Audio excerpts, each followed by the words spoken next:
Hello and welcome to Let's Talk Sports live watch along of PSG versus Bayern Munich and our other game, Chelsea versus FC Porto in the UEFA Champions League. I for one am a little bit concerned because Bayern Munich are going to start the game without Robert Lewandowski, their top goal scorer, their God, their Jesus, their everything into one that you can look at as absolutely scintillating. I'm alongside Jack Price. Jack Price, he has gone to the wrong venue. He is at Stamford Bridge as we speak, and he and he is wondering how he got in so easy. That's because, Jack, there's no security, there's no one there. Tuchel and his men are actually in Sevilla, which they're playing at the same venue as last week. So, Jack, you must be gutted, but at least you saved your money on plane tickets. Well, yeah. I also think it's weird. I must have gone back in time because it's sunny here and it should be light time. So I'm not sure. What's going on. I've seemed to have gone back in time 8 hours or something. But yeah, I've gone to the wrong stadium. But yeah, we're at the same venue we were last time round. Obviously, we are the home team for this match, and we have got a 2-goal lead. So it'll be interesting to see. We've got a Havertz up front as well this time round. I think he was on last time, but alongside Timo Werner. Havertz played well on the weekend as well. So it'll be interesting to see if that dynamic continues into this game as well. So yeah, I'm looking forward to it. Yeah, I'm looking forward. I mean, I think it'll be interesting if FC Porto have that spirit to come back, because they didn't really have that scenario last time when they played Juventus. You know, they were leading after the first leg and they let goals go in, but then they were able to pick themselves up at the end of it. So I think it's a different scenario here. So Chelsea, I would say, are the firm favourites, which is an obvious thing to say, but that's what the bookies would tell you as well. So what difference are we really?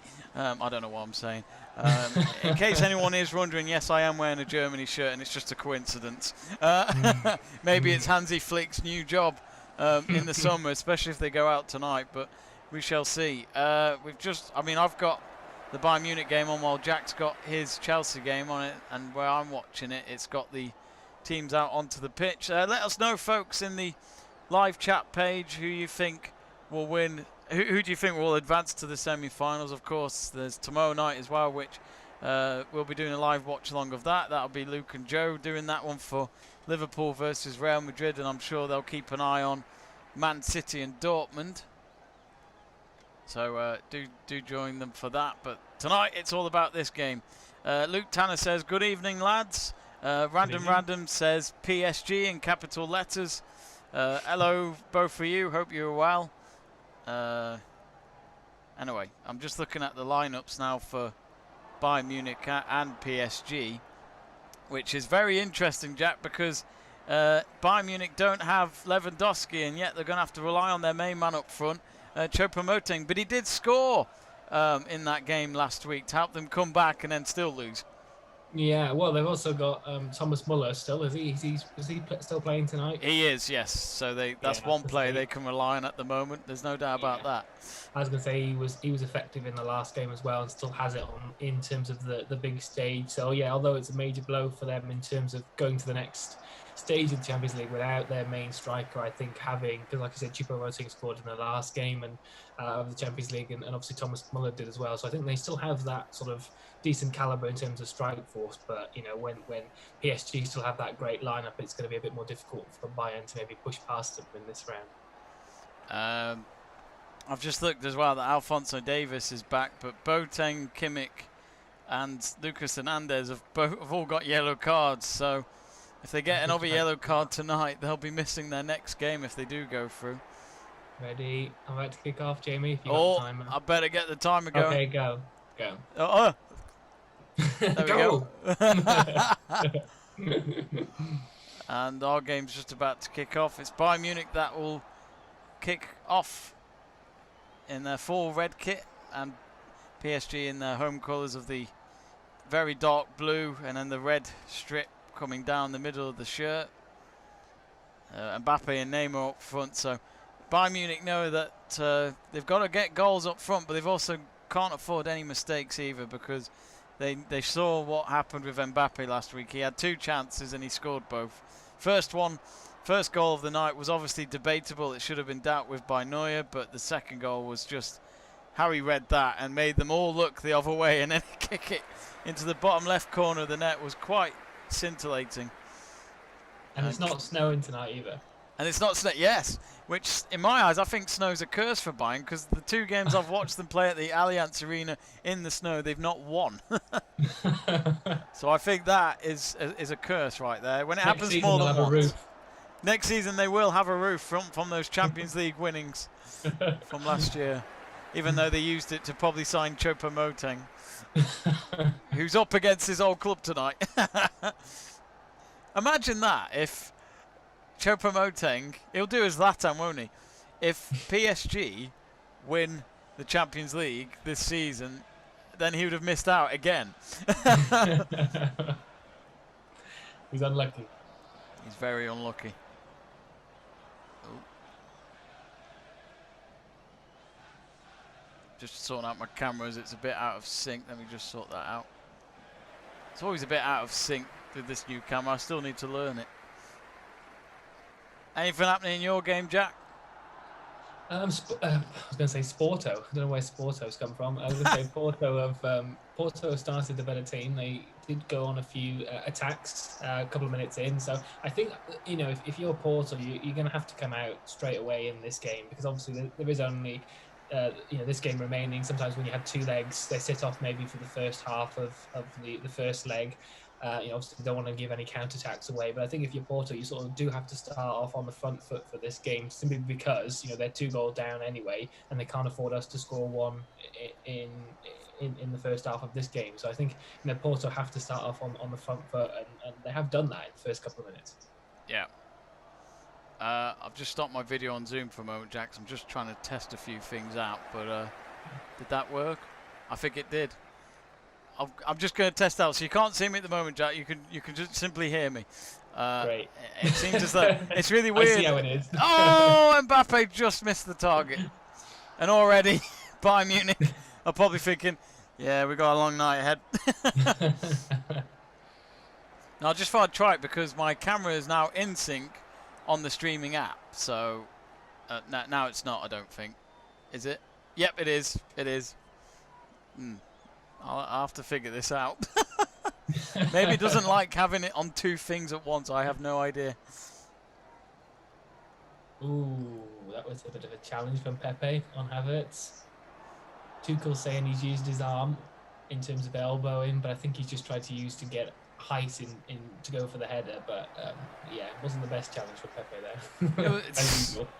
It was an impressive win over Palace, wasn't it, the other day, where Jack, you you're up against the team that actually came up with those kit colours before you, with that current away shirt you've got. Yeah, we're actually wearing the home kit tonight, being the home team. But yeah, it was a great performance. First half an hour, I think we were 3-0 up. So, and like I said, Havertz sort of came into his own. Pulisic played well in that game as well. So I think it was good to see somebody that I'd say criticised for a lot this season actually putting a good performance. Maybe should have got a couple more goals, and I think he admitted that as well, that he maybe should have took a few more chances. There was a chance in the second half that he just sort of passed it to the keeper, and you're like, oh, just smash it. But yeah, so I think we've still got a lot more to see from Havertz, but it was a good performance from him, and like I said, Pulisic as well, who's had a few sort of injuries during the season. So yeah, I mean, hopefully if we can bring that into this game, that would be better. But absolutely. Actually, I thought the other... It was a weird one, though, wasn't it, Jack? Like, Tuchel's team, you just don't know what to expect, even though I still don't know what to think of it. And there was a post the other day about how Mason Mount is playing. He's probably Chelsea's best player, I'd say, right now. And, everyone posting stuff about him on TalkSport saying he's quality, and then some of the other players as well. And it was quite interesting seeing the comments on Instagram, some people responding saying, well, Frank Lampard's probably is to be thanked for that. Yeah, absolutely. And I think, I agree. I think I'm still in that sort of sitting on the fence for Tuchel, simply because of the fact that, you can go one weekend getting absolutely thrashed by West Brom, and then putting in a great performance against Porto last week and Palace as well on the weekend. So yeah, I think it's up and down. and I think obviously other teams are doing that this season. It's been a bit of a yo-yo season for everyone, but I just think like everyone seems to brush over some of the things that aren't very good about this team. Like the media seem to be all Tuchel, and it's just like I just I think you have to put that opinion of it's not all sunshine and roses in terms of watching their performances sometimes, because it does look like they're sort of rabbit in headlights sometimes when they don't really know what they're doing. And I think West Brom a couple of weeks ago highlighted that as an example. Like I said, it was a great performance against Porto last Wednesday, and obviously Palace weekend as well. But yeah, I'm not part of that. Everything's better under Tuchel, because I think Lampard again should have had that opportunity to turn things around. And yeah, I mean, look, we've spoken about that in the past, but I think I'm not against him, and I think we have been playing well in recent games, but there are I'm not somebody that just says, oh, he's the best, and we're so much better with him than we were with Lampard, because it's just not true. I in a way, Tuchel's got to prove it, hasn't he? For people like yourself, Jack, where it's kind of like there's nothing wrong in you coming into. I'm not saying I'm speaking for you, but the way I'd see it is there's nothing wrong with you, Tuchel. It wasn't you who got Lampard out of a job. It's the board. They have to make the decisions, but in a way, he's got to come and convince you, because at the end of the day, Roman Abramovich has got to convince you lot as well to go, I made this decision and it'll work.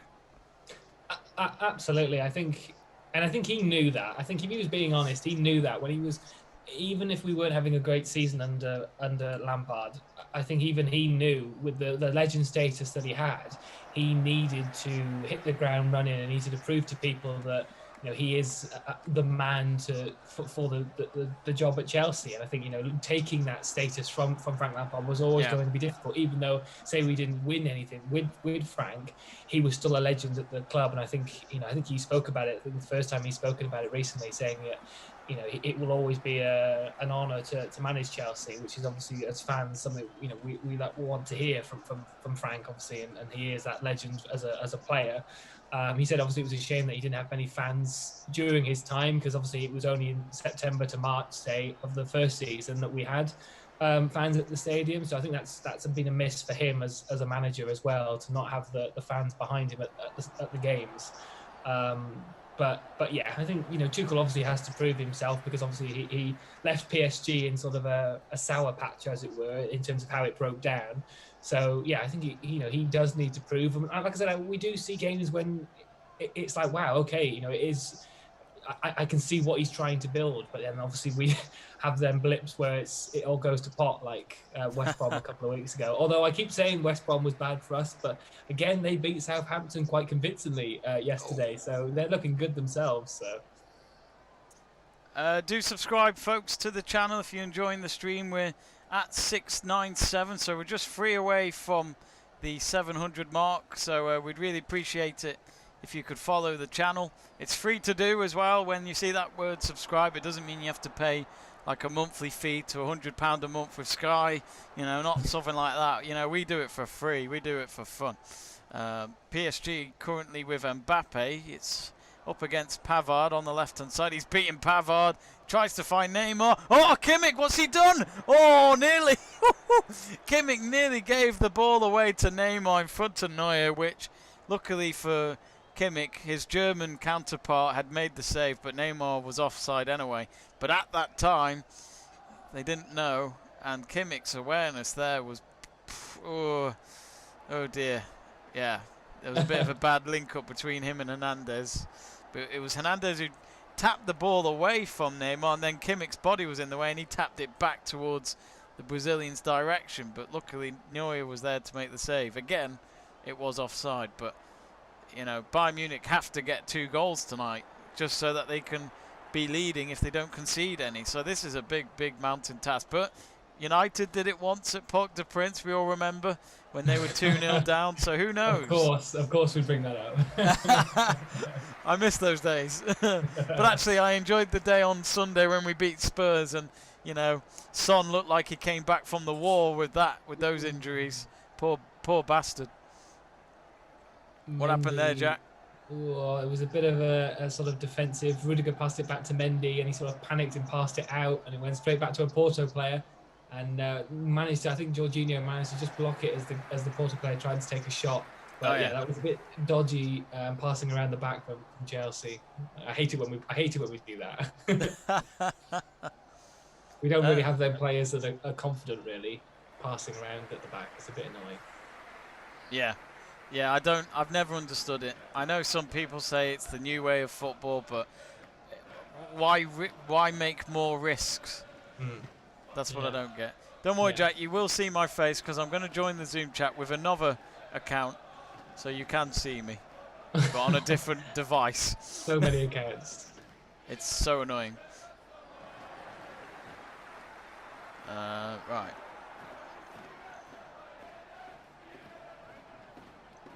If I click on that.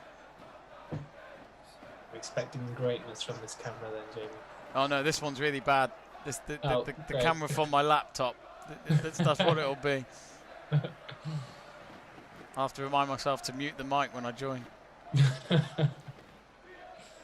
Do get in touch on the live chat page, folks. Ding, ding. Yeah. I will not join with... Oh. There we go. Oh, I need to turn my... There we go. Then you can see me. But wow, I've got 1080p there. You liar. Hang on, it's only showing the one with the words anyway. Can I click on... The one with the... Oh. Is it? Yeah. Oh, it's because I'm speaking. If you have it on gallery view, then you can see me. But I must... at least you get a different angle of my bed. Ooh. Wow. Oh, wow. Let me just change Jack's... because of the movement. There we go. I can get Jack back in. There we go. Have I been replaced by the other one? Was I replaced? Oh, it's so annoying. And I've got to teach him this. You might say no now, folks. There we go. At least he can see me again. I don't know what camera to look at now. No, look at your professional one. I don't mind. Ooh. Alphonso Davies had to stop that ball from reaching Di Maria, it seemed. And Dagba will take the throw in.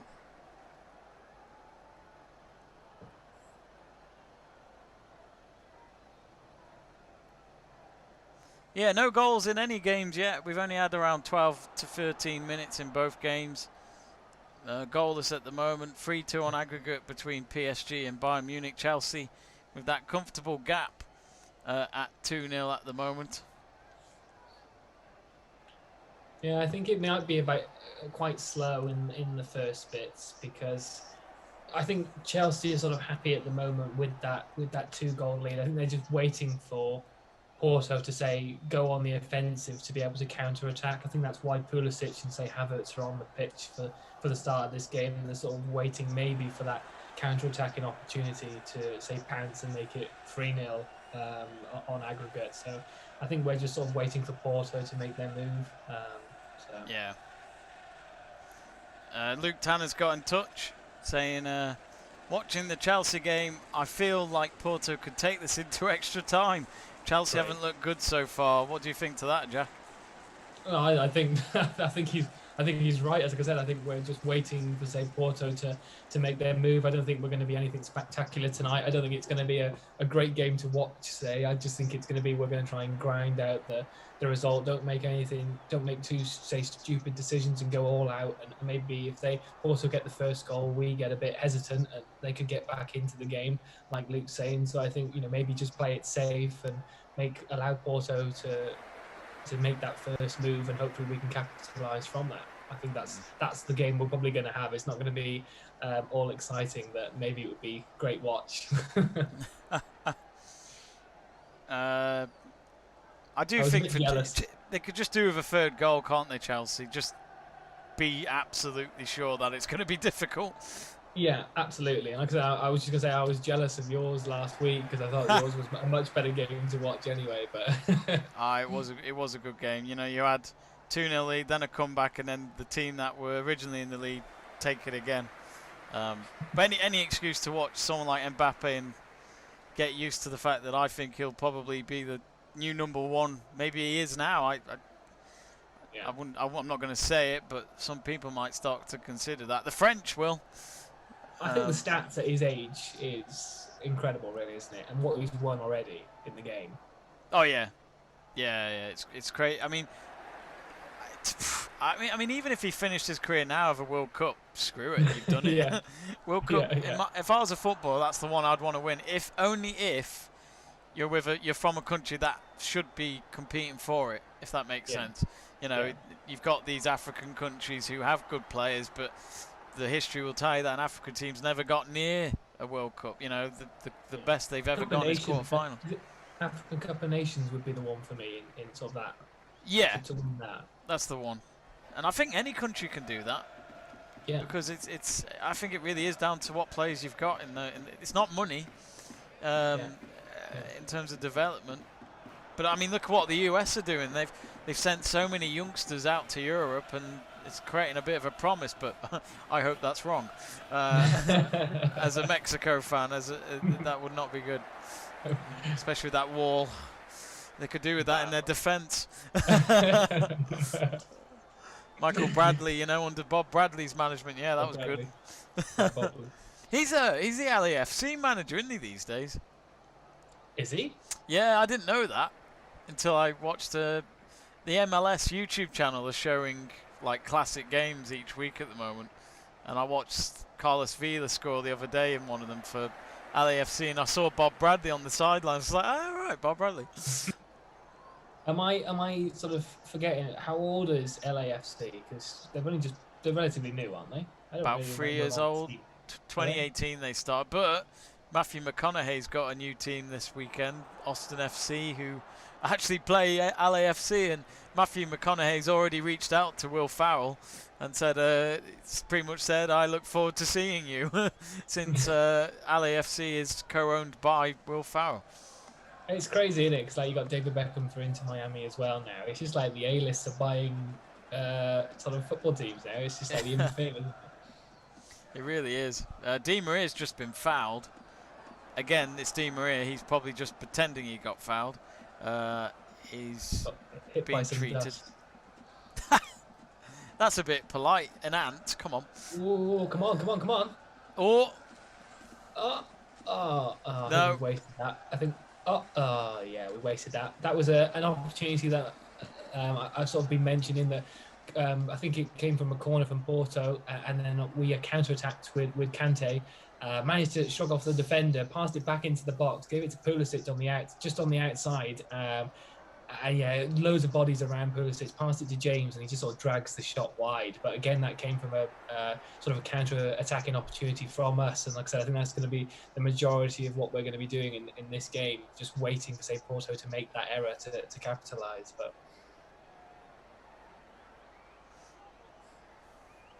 chance. Who would you like to get in the next round, Jack? What, between Madrid and Liverpool? Yeah, I mean, I know the scoreline's going to say Real Madrid if they continue. Yeah, I think it's weird, isn't it? Because both of them, as teams in their leagues this year, have sort of struggled in terms of confidence and form, I would say. I know most of the teams in all the leagues have had some sort of dip. I mean, we definitely had one before Christmas. But I think like Liverpool, in terms of their, I don't want to say fall from grace, but from winning the league so comfortably last year to sort of dropping to where they have been this year. And I'd say Real Madrid again as an example. I know they're doing okay in the Liga, but they're a team that should, say, be winning it every year with the caliber of players they have. So I think it's quite difficult to pick between the two. I think it's always good when you have like two English teams battling it out, especially to then go on to the final. I think Chelsea and Liverpool have had great Champions League games in the past. We'd love to see it. I'd like to see it. I would say that, but if we lose, then it's just depressing to see all the Liverpool fans, isn't it?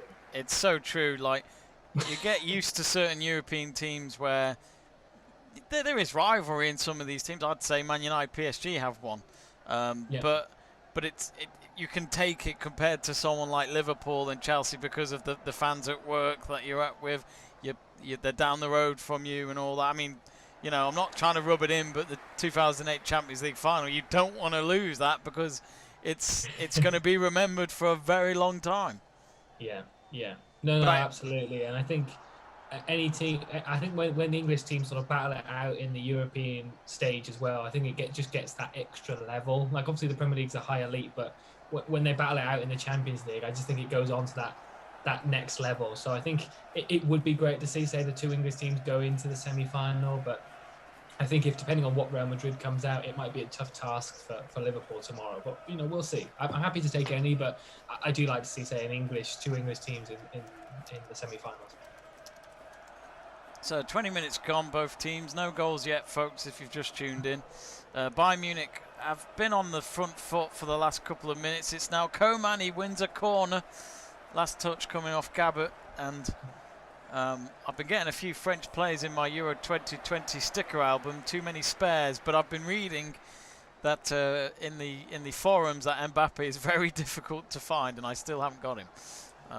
So I look forward to when I get him and then share a picture and go, I've got this as a swap, and then when someone asks, do you? No. It's the only one I've got. £1 million. Kimmich with the corner, it's blocked and it's gone out for a throw-in, and I think he's going to take it, or will he leave one of the full-backs? No, it's a short one to Sane on the edge of the box. Sane with his back towards goal, taps it back to Kimmich. Kimmich crosses it in, and that's well headed out for only to be a throw-in from the skipper of PSG. He was keeping an eye on Choupo-Moting, who I'm sure back in the training days at Paris Saint-Germain he may have done some set pieces with Choupo-Moting. So it's all come down to this for Mbappe.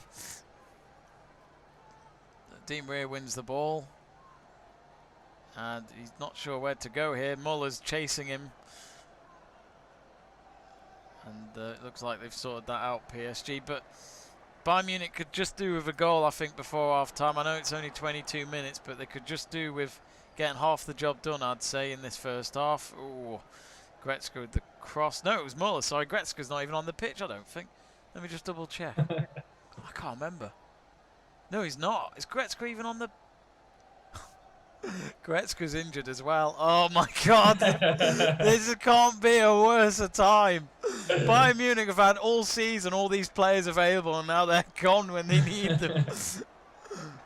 Lewandowski gone with a knee. Goretzka, God knows what, but he went off injured against PSG last week, which I remember. So, not what. Just as we've gone on to like the next round, possibly for Chelsea. What would you say in terms of the teams that, say, PSG and Bayern Munich would be facing? Who do you think is going to go through in the other game between Man City and Borussia Dortmund? There's something about that game that frustrates me, where if only Dortmund just hold on to the end of that game, a 1-1 draw away from home to a team that's probably the best in Europe at the moment.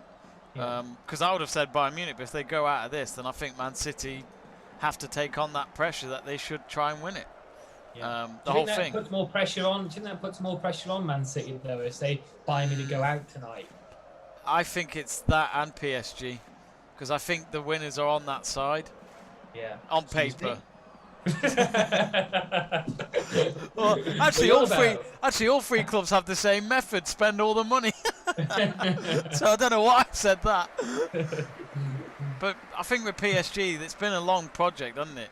Where they actually finally got to the final last year, but they were one short. So at least the owners and all that, and who run the club, can say, well, at least we've made progress, but now we want to lift it.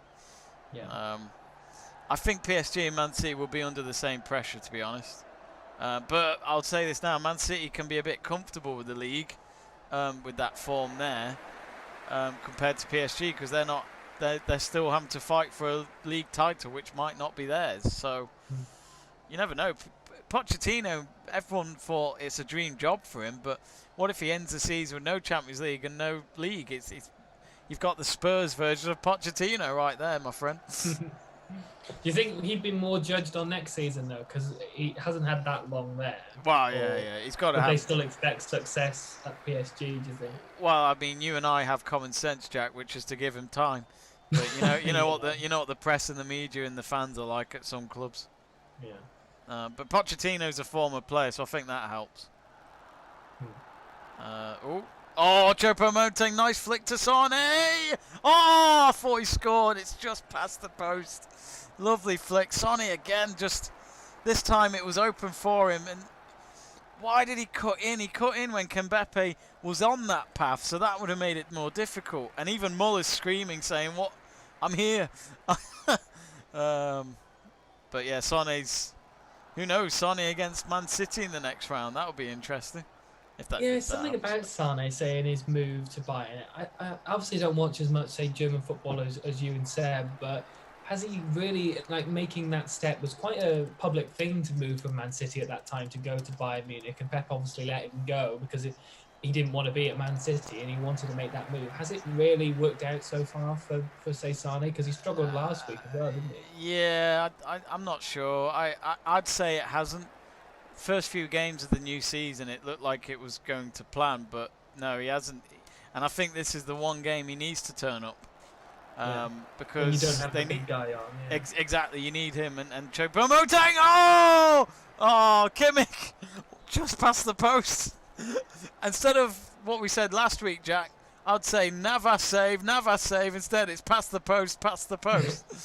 Oh, Kimmich.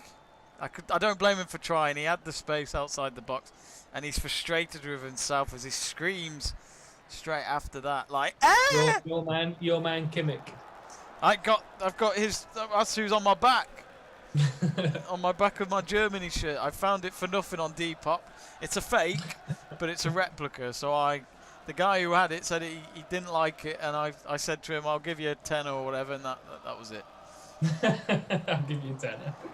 Apparently he was very disappointed with the shirt. Hang on, here they come now. It's Mbappe on his own. Oh, it's through to Neymar if he can get there. Neuer with a big save. It was a cross to Neymar, who was on mark because two defenders went to Mbappe to stop him. But Mbappe, again, it's PSG playing from the back. And then they tried to find Neymar, and they've got a corner, but Neuer's just made a big save. Unless this goes in, and it might not even matter. It's Mbappe or Muller intercepted. Muller telling his defenders, that's how you do it.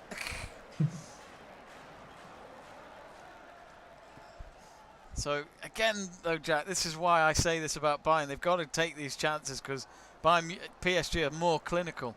But this is why Man City might be a little bit afraid of PSG. Yeah, I think it depends on when Lewandowski would come back, because I'm guessing he would be fit for the next round if Man City, say, got Bayern. Yeah. But yeah, no, I think PSG have that, don't they? They just have that threat up front. Like, it doesn't matter, say, even if they had a poor game defensively, they're one of them teams that would score as many goals as they've conceded. You know, if they concede 4, they'd score 6. So it's like, you know, they may have even if they had a bad day in the office in defence, they'd still have the attacking capabilities to win the game. That's ridiculous. Oh, Neymar has been taken down on the box, and instead the referee has pointed for a corner, or as he said, it's going to now be a goal kick. Yeah, it's a goal kick. And Neymar, I'm surprised they haven't checked VAR, to be honest. Has he not said anything about it? No, they've carried on from the goal kick, so they've clearly forgotten about it now. But I mean, you know what I think of VAR after that Son moment on Sunday. I literally nearly gave up watching it because I thought it's ruining the game. Oh, was that McTominay incident? Yeah. Oh my God. Oh, it was so sad. Oh, I saw it like trending. I was like, "What's going on here?" And I watched like a couple of minute clip. I was like, "Seriously, is that really what they're looking at?" But again, I just feel like we're the only ones who have common sense, because you reacted to it the same way as I did. So did my dad, and all the actual people who understand football. And then you have one or two people who said, "Oh, it is a foul. It's contact on his face." I'm like, "Oh, come on. You know what we're trying to say. It's common sense." As I said, yes, it's contact on his face. But you can't control your arms. I would go on the other sense that Son instigated it by starting to try and pull McTominay, so he's just trying to get him off it. It's a reaction, exactly. Yeah, and also McTominay, when you watch the replay, he's looking opposite anyway. You know, he's looking forward while Son's behind him. So what benefit would McTominay have by doing that anyway? And you could tell from his reaction when the goal wasn't given, he was gutted because he thought, well, you know, sadly what I've done has cost us a goal, but it shouldn't be like that. it's not my fault, really. Yeah. I mean, the fact that Chris Kavanagh even looked at VAR afterwards and still gave it makes it even worse. But Chris Kavanagh literally wouldn't know how to decide on what's a girl and what's a bloke. He couldn't pick between a dick and a vagina. That's his problem. How do you recognise it? Well, Chris, you use your eyes, my friend. Terrible referee. I've never had time for that, man. Bring back Howard Webb and Mark Clattenburg. At least they knew how to deal with it. Oh dear, that's funny. But again, like, people say, oh, it's down to the officials that make the case. But I just think, but the VAR, okay, look, VAR is technically there to support it and help you look back at something that you're not sure about. But I don't think it matters. We've had a problem with every referee in football when it's come to VAR. So that says to me, it just doesn't work, this technology. The worrying thing for me with VAR is that the referee should obviously still have the authority on the pitch to overrule VAR. But I think more likely in sort of Champions League, for example, if you see the referee going over to the monitor, you already know he's going to give the decision. It's 9 times out of 10 that he's going to change it. Yeah. So it worries me that they see something on the monitor but don't change their mind. It's like they always agree with VAR, and I think an incident like that, for an example, if you're watching that, surely if you've been in the years of football, I know it's changed now where you only have to make contact with somebody, say as a tackle, and it's a free kick. But when you watch something like that, surely as a referee, you're looking at that going, how can I give this as a foul, or how can I stop a goal from this? Yeah. And yet they still give decisions like that. So I think that the excuses for referees is quite, I don't know, quite difficult now. As chance for Porto there. Don't know who that was. Just went over the bar. Still goalless in both games. A goal in either game would be very interesting in terms of how the outcome could look. I think if PSG score next and Chelsea score next, those ties are going one way. Yeah, mistake from Chilwell it was. He was onside as well. He just got shrugged off easily. I just went straight over the bar. So, but I do think with VAR as well is that I feel sorry for the referees because you feel like technology's telling you how to do your job. That's how I'd feel if I was an official anyway. But again, I think it's VAR should be and only should be a sort of assistant to you. It's called a video assistant. So you as a referee still have that decision to make it yourself. It should still be you that makes the decision. Forget who's in your ear. You know, it could be your busy mate on VAR, but surely you're still the boss when it comes to the decision on the pitch. You know, and yeah, it worries me sometimes because you see the referee on the pitch and you think, okay, he's a decent referee, and then you see who's on VAR and you think, oh god, because you sometimes see the referees on there who are doing VAR for the day. Like Mike Dean. Oh, Neymar's just had his shot saved. Sorry, go on, Jack. Yeah, no, you just see who's on VAR for the match, and you think, oh, a decision could mess up one of the team's ear, which obviously isn't good to see as a football fan. I'm going to say something that people would not like me to say, but if you actually hear it correctly, it makes sense what I'm saying. Mike Dean sadly received death threats, didn't he, a few weeks or a month or so ago, probably because of his decision making. Now, no one deserves that. It doesn't matter what your job is.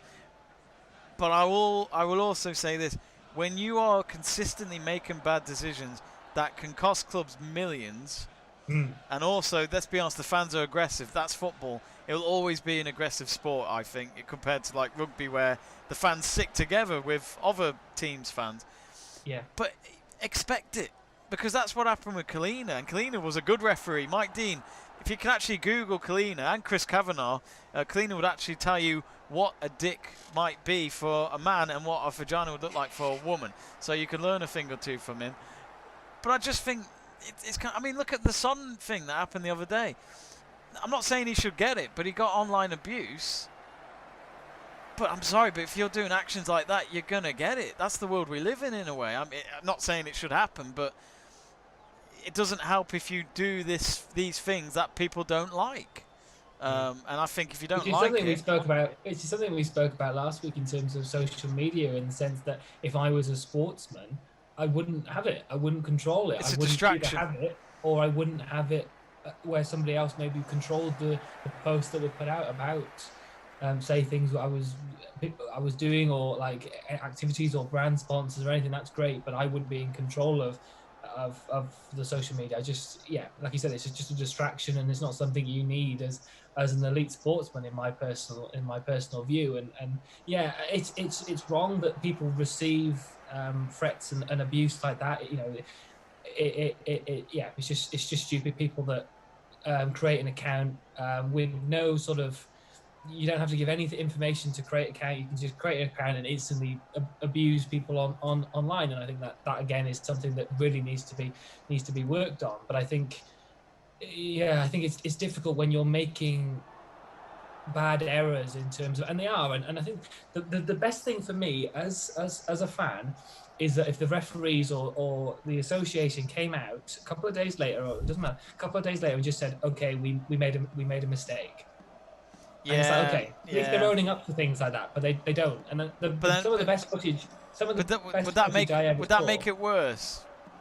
I don't know though, because some of the best they could footage try I ever it. saw was that Carragher Neville thing that they did for Sky, when you saw the referees reviewing their games, and if they'd made a mistake, maybe they should have done something different. And I think seeing something like that, it was like, okay.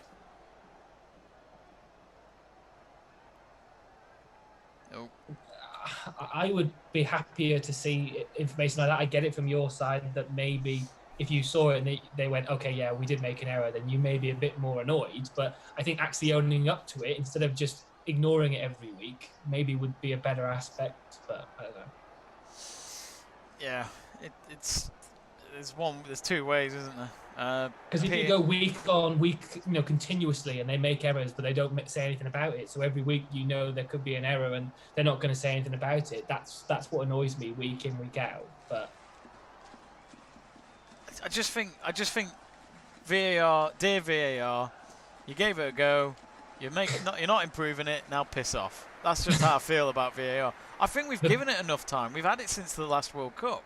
So that's come this summer. It's been at least 3 years. So the best thing that came out was goal line technology, wasn't it?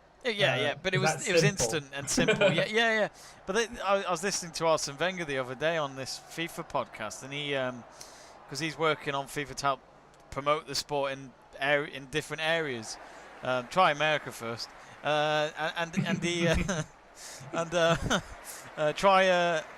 I was going to say Iceland, but they beat England, so I can't say anything. But he said that the technology that they're working on could come next year, which is not having linesmen anymore, so that they have technology to tell you it's offside. I like the idea of it. I think give it a go, but I think then that's when VAR should go. Because most of the time it is because of offsides. That's why it was brought in, I thought. As well as other mistakes. But we've seen it in tennis. Tennis has brought it in last year with, line judges don't exist anymore. It's an automatic system where if the moment the ball is out, it's an automatic robot announcer saying it's out. Oh, it's Neymar! Oh, he's hit the post! Oh, he's hit the bar 2 minutes ago and he's hit the post now. Oh, are these signs for Bayern that if they can just turn up now, are these signs that they're going to go through? I don't know. It's 38 minutes gone, and we haven't seen them come close to a goal. But that was a big chance for Neymar. But like we've seen it in tennis with the line judges, and it works. It's quick, and if the player isn't convinced, they show it on the monitor. The old graphic of the ball moving on its way to the bit of the court to show if it's out or not. And it's worked. Go on, Joe Promoting, he scored! Oh, the one man to come and haunt PSG. It's Joe Promoting with 5 minutes to go. Bayern Munich. So, until the half time, I must calm down. There's still a second half to be played. It was a cross from Sane, and then it was Koeman with the shot that was saved. And And then Choupo-Moting picked up from the Navas rebound in the air. That's the best part of his body, I'd say, his head. Not because of his brain, but because of the way he can place a ball with his head. He did it last week at the Allianz Arena in the reverse leg. But here we go then. This has just put the game back into consideration because PSG had those chances. They've hit the woodwork twice with Neymar. What does this mean? But yes, we've got a game on our hands here in Paris. PSG 0, Bayern 1, and the aggregate score is 3-0. But if it stays like that, Bayern Munich will still go out because of the away goals. And Jack, yet again, regrets his decision of watching Chelsea. Yep.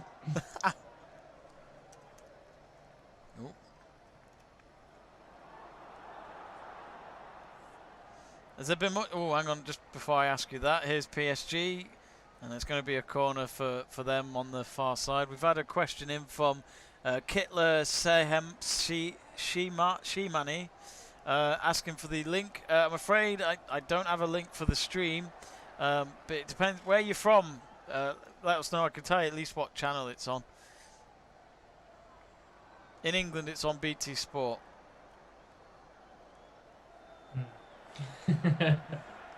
I'll have to stop sharing a link in the description because that's we do get asked that now and again. Oh, corner comes in. Muller with the header. Oh, he got elbowed down. Referee, come on. No. PSG continue, and it's only half cleared. A bit of head tennis on the far side. Di Maria pumps the ball back in, hoping for one of his teammates to get to it. No one there. And here he is again, Di Maria. He's intercepted. And he gets it through to Mbappe. He's kept the ball going here for... Oh, Mbappe! Oh, he's missed again. It's exactly the same shot, same area as last time. And it's gone past the near post. All these chances PSG have had. And I think there's a free kick for Bayern at the end of all that, so it probably wouldn't have counted. Do get in touch on the live chat page. Do subscribe to the channel. I'll just see if there's any more subscribers. We're still at 697, so do subscribe to the channel and follow us for more of our watch-alongs. We're doing another one tomorrow night with Liverpool versus Real Madrid. Can Liverpool turn it around? They're 3-1 down after that first leg, but it's at Anfield, and I think sadly for Liverpool they don't have that crowd tomorrow night. They certainly need a 12th man for tomorrow, I feel. And of course Man City against Dortmund, but that's at Dortmund where... I'll say this now, Jack. Haaland hasn't scored in 5 games. He'll be hungry tomorrow night. Yeah, is that the game where he starts back on his goal fest? I mean, yeah, good time to score if Dortmund need it. I think this is it. If they'd hold on to 1-1, that would have been a great result. It's still an okay result because they got an away goal, but yeah, I think 1-1 would have been good for them. I think if Man City score first, I think that, you know, with that away goal then coming through, I think that might be. Yeah, it's very unlikely. But imagine if somehow Bayern somehow get out of this and Dortmund, you've got the Klassiker instead of the rich man semi. The Kashiko. Very good. You'll have to make sure that no one copies that. It's our headline I'm now. pretty sure I copied it from someone else. You probably did. Word credit. like image credit. But yeah, we're a minute from half-time here, and I think you were going to mention a minute ago, was there anything going on in this game? To be honest, not really.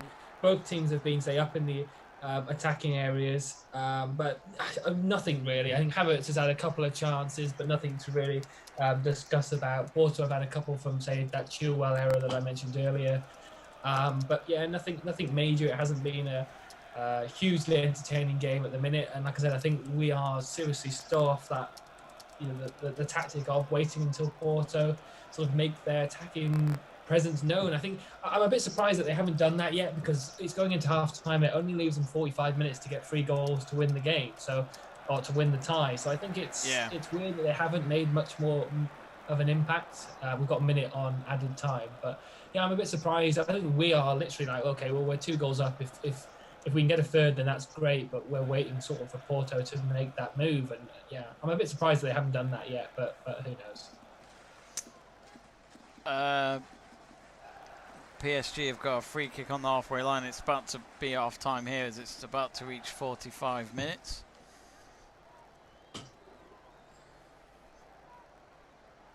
2 minutes of added time I've got. Is it half time for you guys? I've got about 30 seconds left. 30 seconds, alright.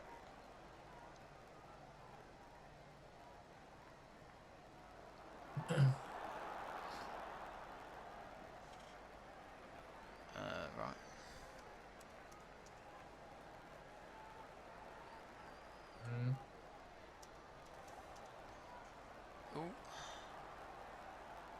Okay, got half time now.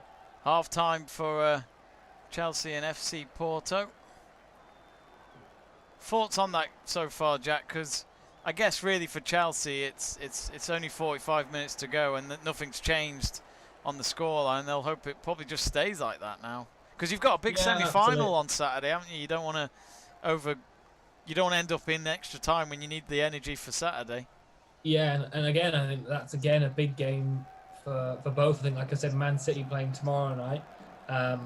They again will want to try, but I think that's quite a bit more difficult. So actually playing them on Saturday, hopefully we're not going to take as much energy out as them playing tomorrow.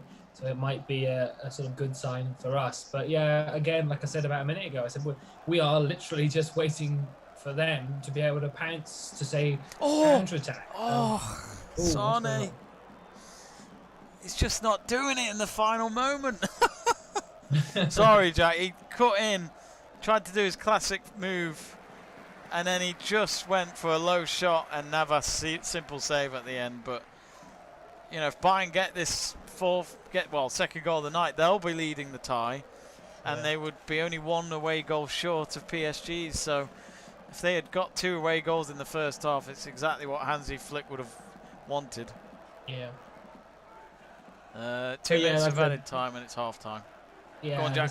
There's probably more to talk about from your game. Like I said, I think we're still waiting for Porto. Like I said, I'm a bit surprised that Porto haven't made more of a move in this first half, considering it's quite a lot to do much more in the, say, 45 minutes that are left of the tie to score 2 goals, take it to extra time, or score 3 to win the tie. I think it's quite a lot for Porto to do in the final 45 minutes. So I think we're literally waiting for them to be able to maybe get our 3rd goal of the tie and the first in this game. So nothing to really write home about in this first half. But I think, again, you've got the tie that's got a bit more interest going on.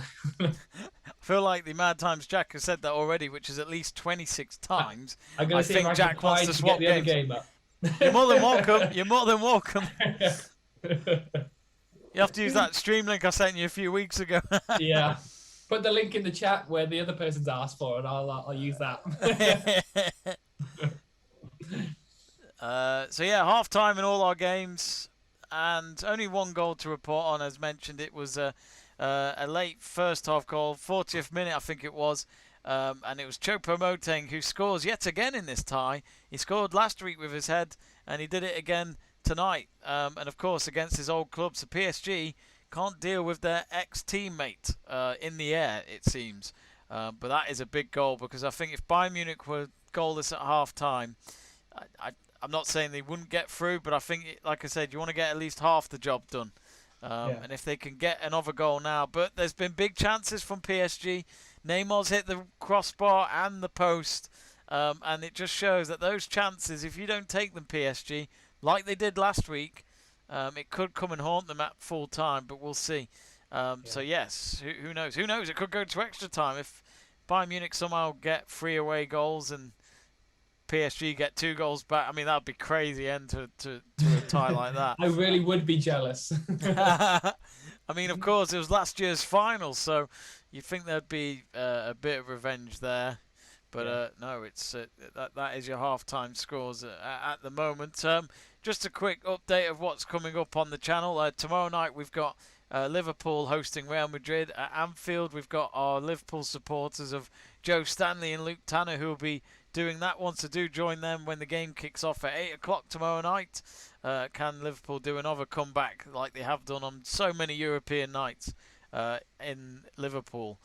So do join them for that. And then, of course, on the weekend, Jack and I will be doing the live race watch-along of the Imola Grand Prix, the second race of what is a 23-part season. A lot of chapters in this book, you feel, for the 2021 season. We've hardly touched the surface so far. Can Lewis Hamilton get a second win in a row and go 2-0 up over what is the potential championship rival of Max Verstappen? Sorry, Sergio Perez. I wish. Valtteri Bottas. Oh, I wish. Who's that? Don't you mean Barrichello Jr.? I'll say that and he'll win it now. Brilliant. I'm sure I said that about Nico Rosberg, but no. So Jack, yeah, you'll be joining me for that one, which actually the times have changed for it because of Prince Philip's funeral, which I need to double check when they are. But yes, we'll be there either way. Please stand by. I had that a minute ago. I think it might just be the Saturday. Oh yeah, sorry, because of the So I was gonna say funeral only takes place on one day. Yeah. So the I think the qualifying's changed. So if you were looking to do that, that would be 12 o'clock. I think instead 12 till 1. I think it is instead. Okay, cool. So qualifying's on at 12. Well, I said UTC. I don't know what UTC. Yeah, UTC's an hour behind. So UTC is like the actual world clock. So, well, 1 o'clock. That's all right. That's quite nice and early for me. I can get out of the way and then look forward to some MLS this weekend. Yes, we're going to do some MLS. I'm inviting Jack literally in front of me now. This is nearly as nerve-wracking as getting engaged to someone in front of people, and if they say no, it doesn't look good. And they just walk away. Yeah, I saw it last night on EastEnders. Whitney walked away from Cush. Oh, poor Cush. And now he's going to prison. Poor bastard. Maybe I should just get a life. But anyway, of course, this weekend, it's a big weekend. The MLS starts again. There's two new teams. No, there's only one new team. It's Austin FC. They play LAFC on Saturday night. We might do that one. I haven't decided yet because it's 11 o'clock kickoff. It's quite a late one. Matthew McConaughey is one of the co-owners, and he'll be up against a fellow Hollywood star of Will Ferrell. His team is LAFC. But actually, the game I was going to mention to Jack, because we've talked about this already, Inter Miami hosting LA Galaxy on Sunday night at 8 o'clock. So it'll be Phil Neville up against David Beckham's old team. So how times have changed. So we'll see. But he doesn't have to say yes or no now. But Jack, you're more than welcome to join me for that one. And he's walked away. Walked away from his problems. No, that does sound like a decent game. Like I said, I wanted to get a bit more into, say, MLS this season, as they're just showing the game you've been watching in terms of the highlights. It looks more interesting than what I've watched. Yeah, I have wanted to say get back into the MLS this season, and I think that'll be quite an interesting game. Obviously, Phil Neville, quite a high appointment from, say, our sake, being from the England women's manager. So going into sort of the MLS, it'll be interesting to see how he does in his first season in the MLS. And I think, as much as everyone's saying, it's because he's David Beckham's friend, there'll still be high pressure on him to deliver in terms of that team as well. And they do have some high caliber sort of talented players. Blaise Matuidi, Gonzalo Higuain's still there, I think, hasn't he? He is, yeah. I think this will be his second season. The Stoke man of Ryan Shawcross. It'd be interesting to see how he does that. I liked him at Stoke in a weird way, but I watched him in the Championship, not last season, last season before COVID, and I think it was a Boxing Day game, and he was their best player, and they came back from 2-0 down to win 3-2 on the last minute. So it was good to watch, and I did feel like Shawcross had that leadership in him for his experience and how long he's been at the club. But I can't blame him for going. I actually heard him get interviewed on Talk Sport, and this was just before he was going to make the move into Miami, and it's a wonderful opportunity. He said he couldn't go wrong, working under Phil Neville, David Beckham, and then playing in Miami. I mean, it's the dream. Could be worse. And what was quite nice was he was interviewed by the presenter Jim White, as we both know from Sky Sports, and his yellow tie. He basically said to him, "Oh, you deserve it." I mean, I always think if you've played so long for one club, and there's one last chance to just have a bit of a a bit of a joy as well. Enjoy a different atmosphere. I always say this now about athletes and football teams and all that. They're not much different to us normal people, where you work somewhere for so long and then you want to just see something different. And I think good luck to Ryan Shawcross. I hope he does well. Of course, ex-Man United player, Ryan Shawcross, but he didn't make it into the senior squad under Sir Alex Ferguson. Maybe a regret. I'm not sure. We got a message from AJ Seth, if it can load. Hello, he says, good evening, guys. How you doing? I'm good. Don't know about Jack, but the scoreline's good for him. Yeah, I could be worse. He says, Bayern look likely to go through because they have the lead and more experience playing at this stage of the Champions League. Do you think PSG might edge past Bayern today? I'll be honest with AJ, they still need that second goal. Let's not forget. They still need Jamie, that. You describe that. I'm literally just going to go and get a drink. That's fine. That's fine. We'll have a substitution. He'll have to do it for me in a minute. The tannoy's just called me at Stamford Bridge, so I'll be right back. Jack, a steward in front of no one tonight. I don't know, AJ. I mean, Bayern need to get a second goal first of all, and then I think after that they've got to be careful, because what if PSG score first in the second half? I think if PSG score first, I think it's over. I think they need that second goal. Of course, Bayern they don't go through anyway; so they'll go out. I think you're right in terms of experience. Look, they've won the Champions League, but their finalists were PSG, and PSG, I'd say, have got roughly nearly the same experience. If we're talking about both squads from last season as well, so. I think it's 50-50. I'm not sure who's going to win this. I still think PSG, if you're going to pick a favourite still after that first half and how the first leg went, I'd go with PSG. And Neymar hit the crossbar and the post, which does show that PSG have been knocking on the door at least tonight, even though they're a goal down. Who do you think will go through, AJ? Let us know. Who do you think will go through out of the two? But I think I'd still like to see Bayern Munich go through. And I think that would be quite an achievement without Lewandowski and Goretzka in this second leg. So, yeah, let's see what happens. But I think the other tie looks pretty much dead and buried. Chelsea haven't conceded any goals or scored any in the first half tonight, which again, it's 45 minutes closer to getting their foot in the semi-finals. But who will they play tomorrow night? Not tomorrow night. Who will they play in the semi-finals in a few weeks' time? Because they will be waiting on either their fellow English team, Liverpool, or of course Real Madrid, who have won the Champions League a lot recently. They've won 4 in the last decade, and 3 of them won by their current manager of the ex-Galactico, Zinedine Zidane. Of course, if you want to find out what does happen, we'll be doing a live stream for that, which won't be with me. It'll be my good friends of Joe Stanley and Luke Tanner, our Liverpool fans. They will be watching, and we'll be keeping you up to date on that. So do get in touch on our live chat page, which if you haven't already, do get in touch. We, of course, read out most comments when we get the chance during the game, and feel free to ask us any questions or your predictions or your thoughts on something to do with the game. And AJ Seth has said, I personally want PSG to go through because I'm a Neymar fan. I'll be honest, AJ, I'm not a Neymar fan, but he is an absolute thunderbolt. He is a great player to watch, but I'm not a big fan of him. But at this moment in time, AJ, he just needs to get it a bit more to the left of his shots or a bit under the bar, and he would have got you guys probably through already by now at half-time if he had taken those chances. And AJ, I'm not sure if you are, but do subscribe to the channel if you're not already. Do follow us. We're just 3 subscribers away from 700. Come on, folks, let's get to that 700 mark. We really appreciate your support.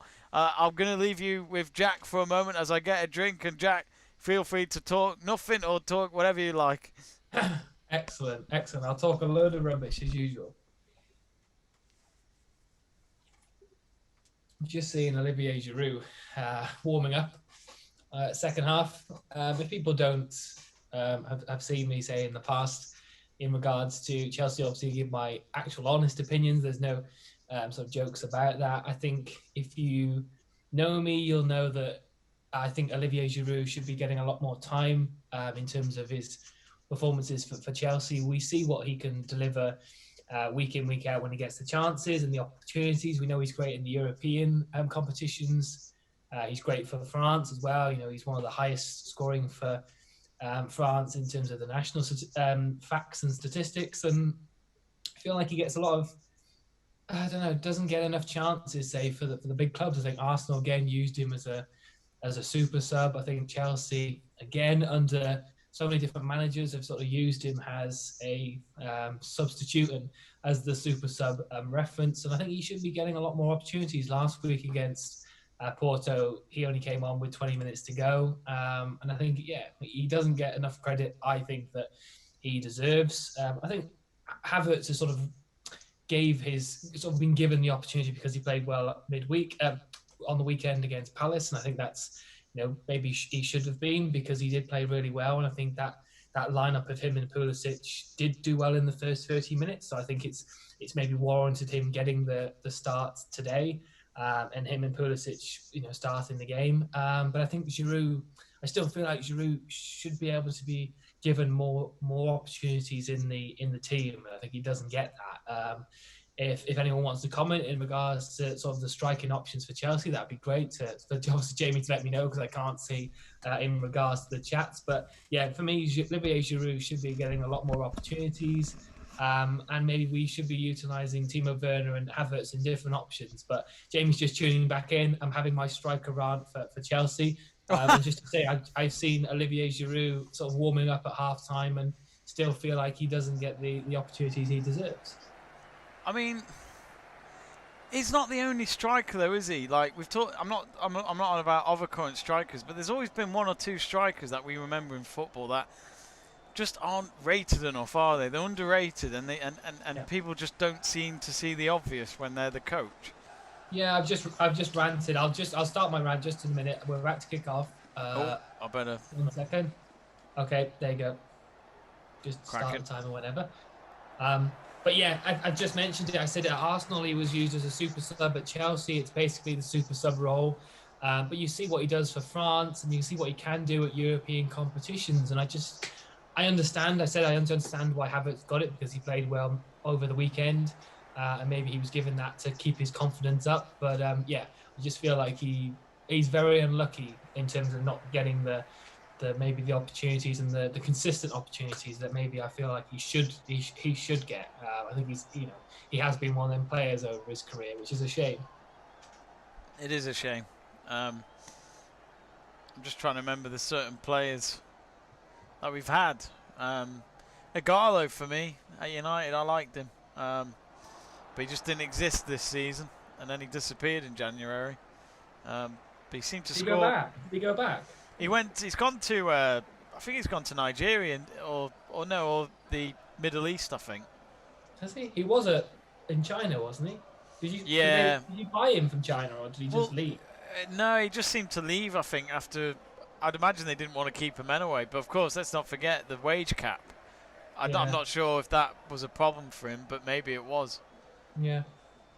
Second half's just got underway at PSG, so it's now or never for pretty much the team, all of them. Well, apart from the teams that are losing. I didn't see any subs being made. No, I haven't had any. No.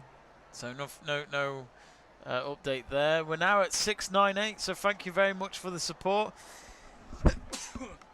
Bless you. Why is it always on a European night? It's always on a European night. What's going on? I'm allergic to Europe. That's why England never win. AJ Seth says, I'm already a subscriber, guys, from Bayern versus Dortmund match. Apologies, AJ, but we appreciate your support. Gets to that point where there's so many people that join us, it's always a privilege. I hope some of you joined us for the Masters the other night, because there was a lot of you that joined us, which I hope we were as good as Peter Ellis, though he's dead. But I hope it was okay. Now, Peter Ellis, rest in peace. What a commentator he is. Neuer's just kicked the ball back in. You've gone dark for me. Is there a reason? Has the light gone off or something? Yeah, it's just because it's just. There you go. Yeah, but that's because like if I go a bit back. Actually, yeah, that's weird. What? Why is it? Yeah, that's weird. It's gone light now. I don't know what happened. Basically, this is an inside zoom moment. Ah, no, Boateng's fell over. Ah, oh, Alaba. Just past the post. There was a moment there for Choupo-Moting, but he fell over in the box. Ah, nah. Ah, why didn't he pass it to Kimmich? I feel like Kimmich would have taken the shot.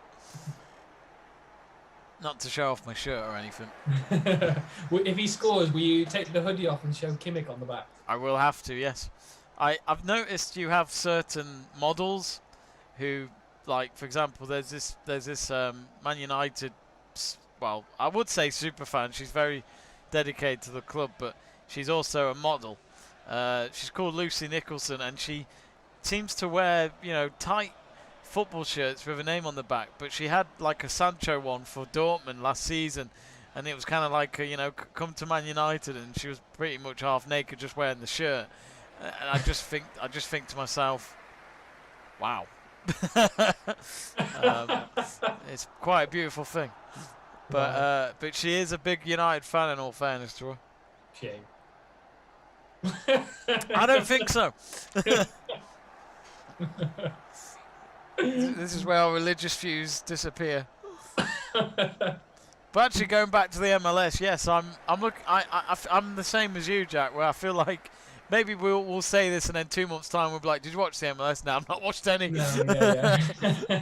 But it's always the start of a season or something in sports where it does make you want to follow it properly this time. It's like a New Year's resolution.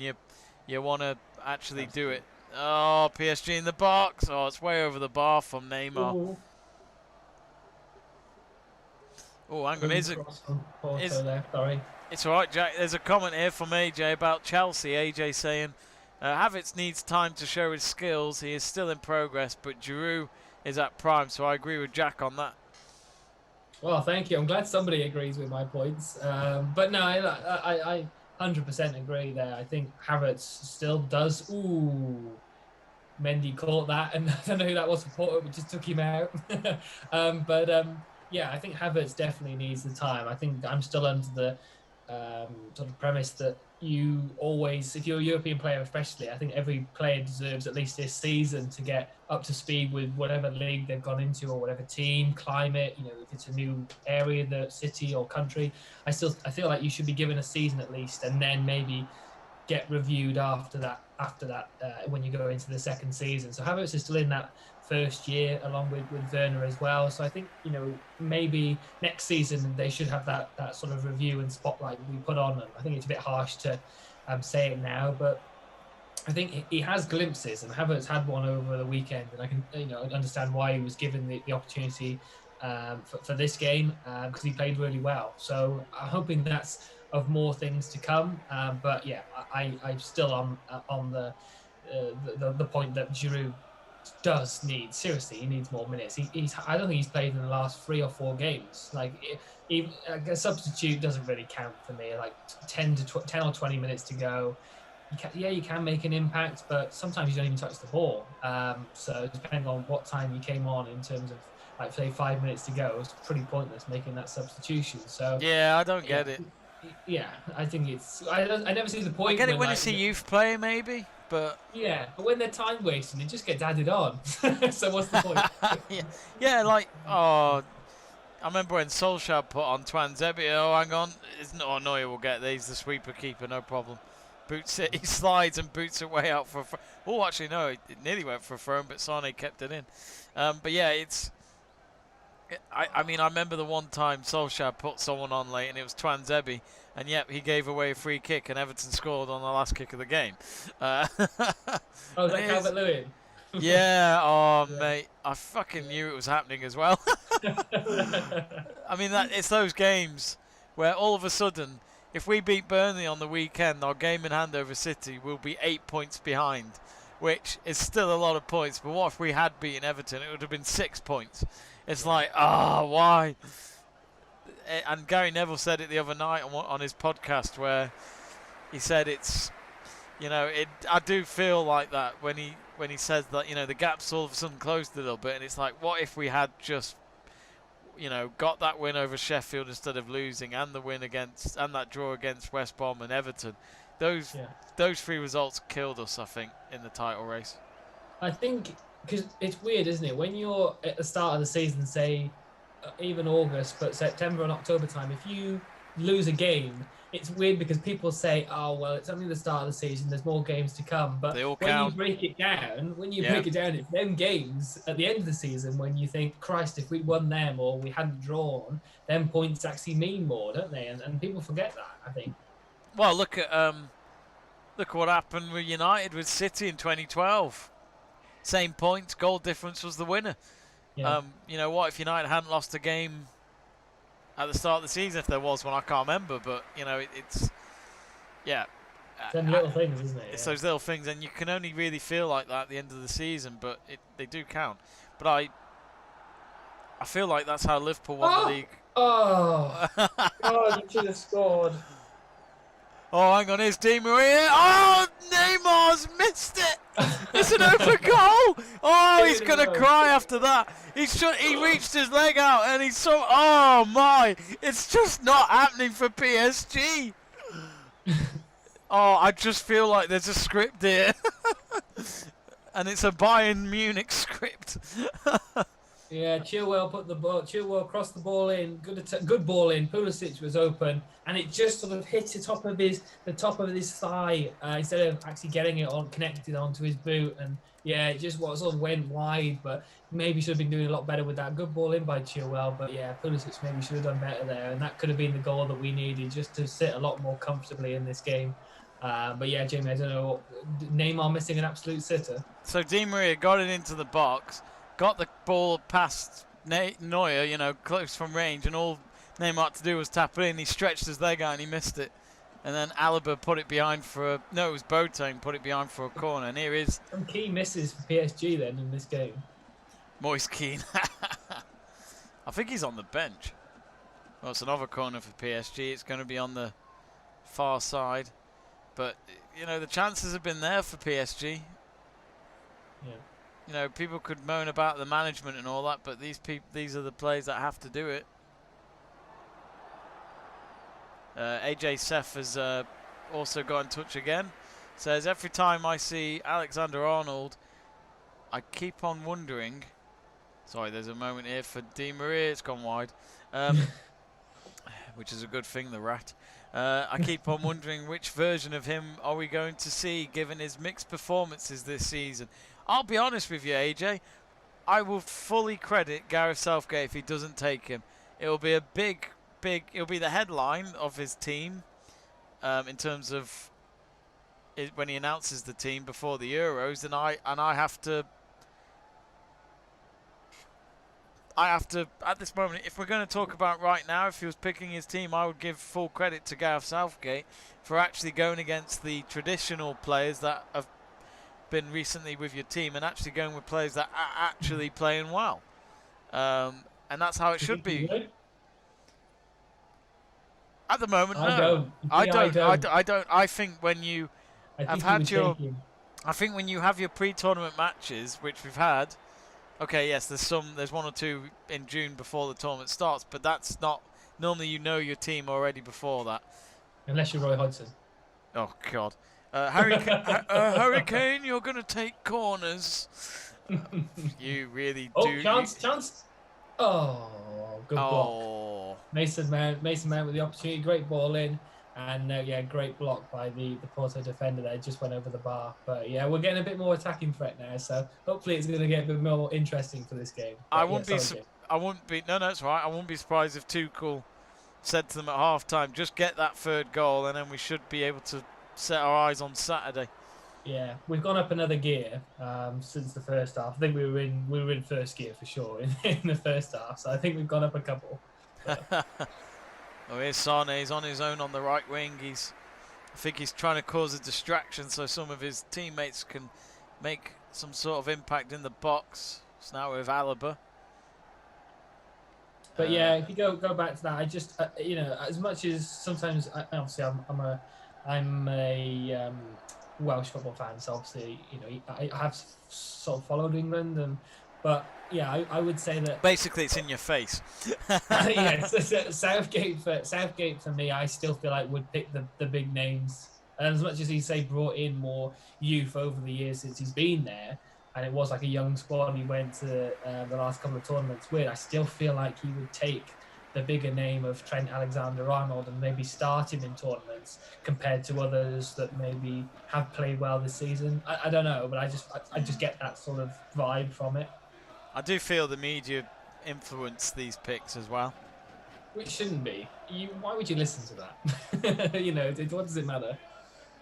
I mean, actually, just as we talk about Trent, here's Luke Tanner. He's said the stats show he's been defensively better than last season, and he's been statistically better than Reece James defensively this season. Well, why is he bringing Reece? Why are we bringing Reece in for? I haven't blown smoke at Reece's ass yet. I tell you this now, Luke. I tell you this now, Luke. Stats or no stats, Aaron Wan-Bissaka has been defending much better than Trent Alexander-Arnold this season. So. Thing is, for me, I tell you what.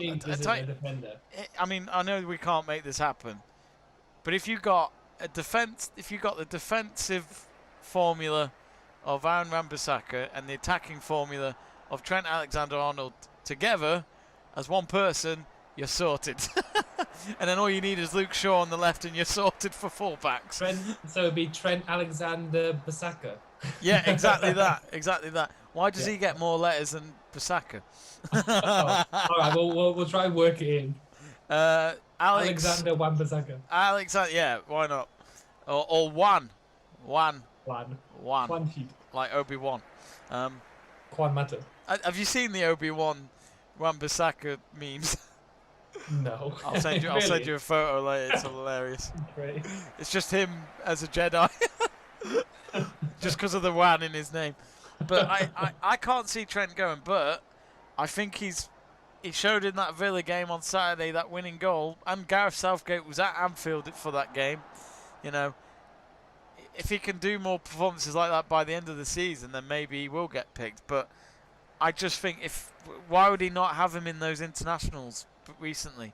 Because you've got to keep these teams gelling at some point. They've got to know each other. That's how it works still. It's still a team sport. Yes, they don't have many games. I don't know. But I can't see it. I think Southgate is trying something different. Surely because you don't have many games, you need to have the squad that you want to use there. That's what I'd say. But yeah, I think it's a difficult one.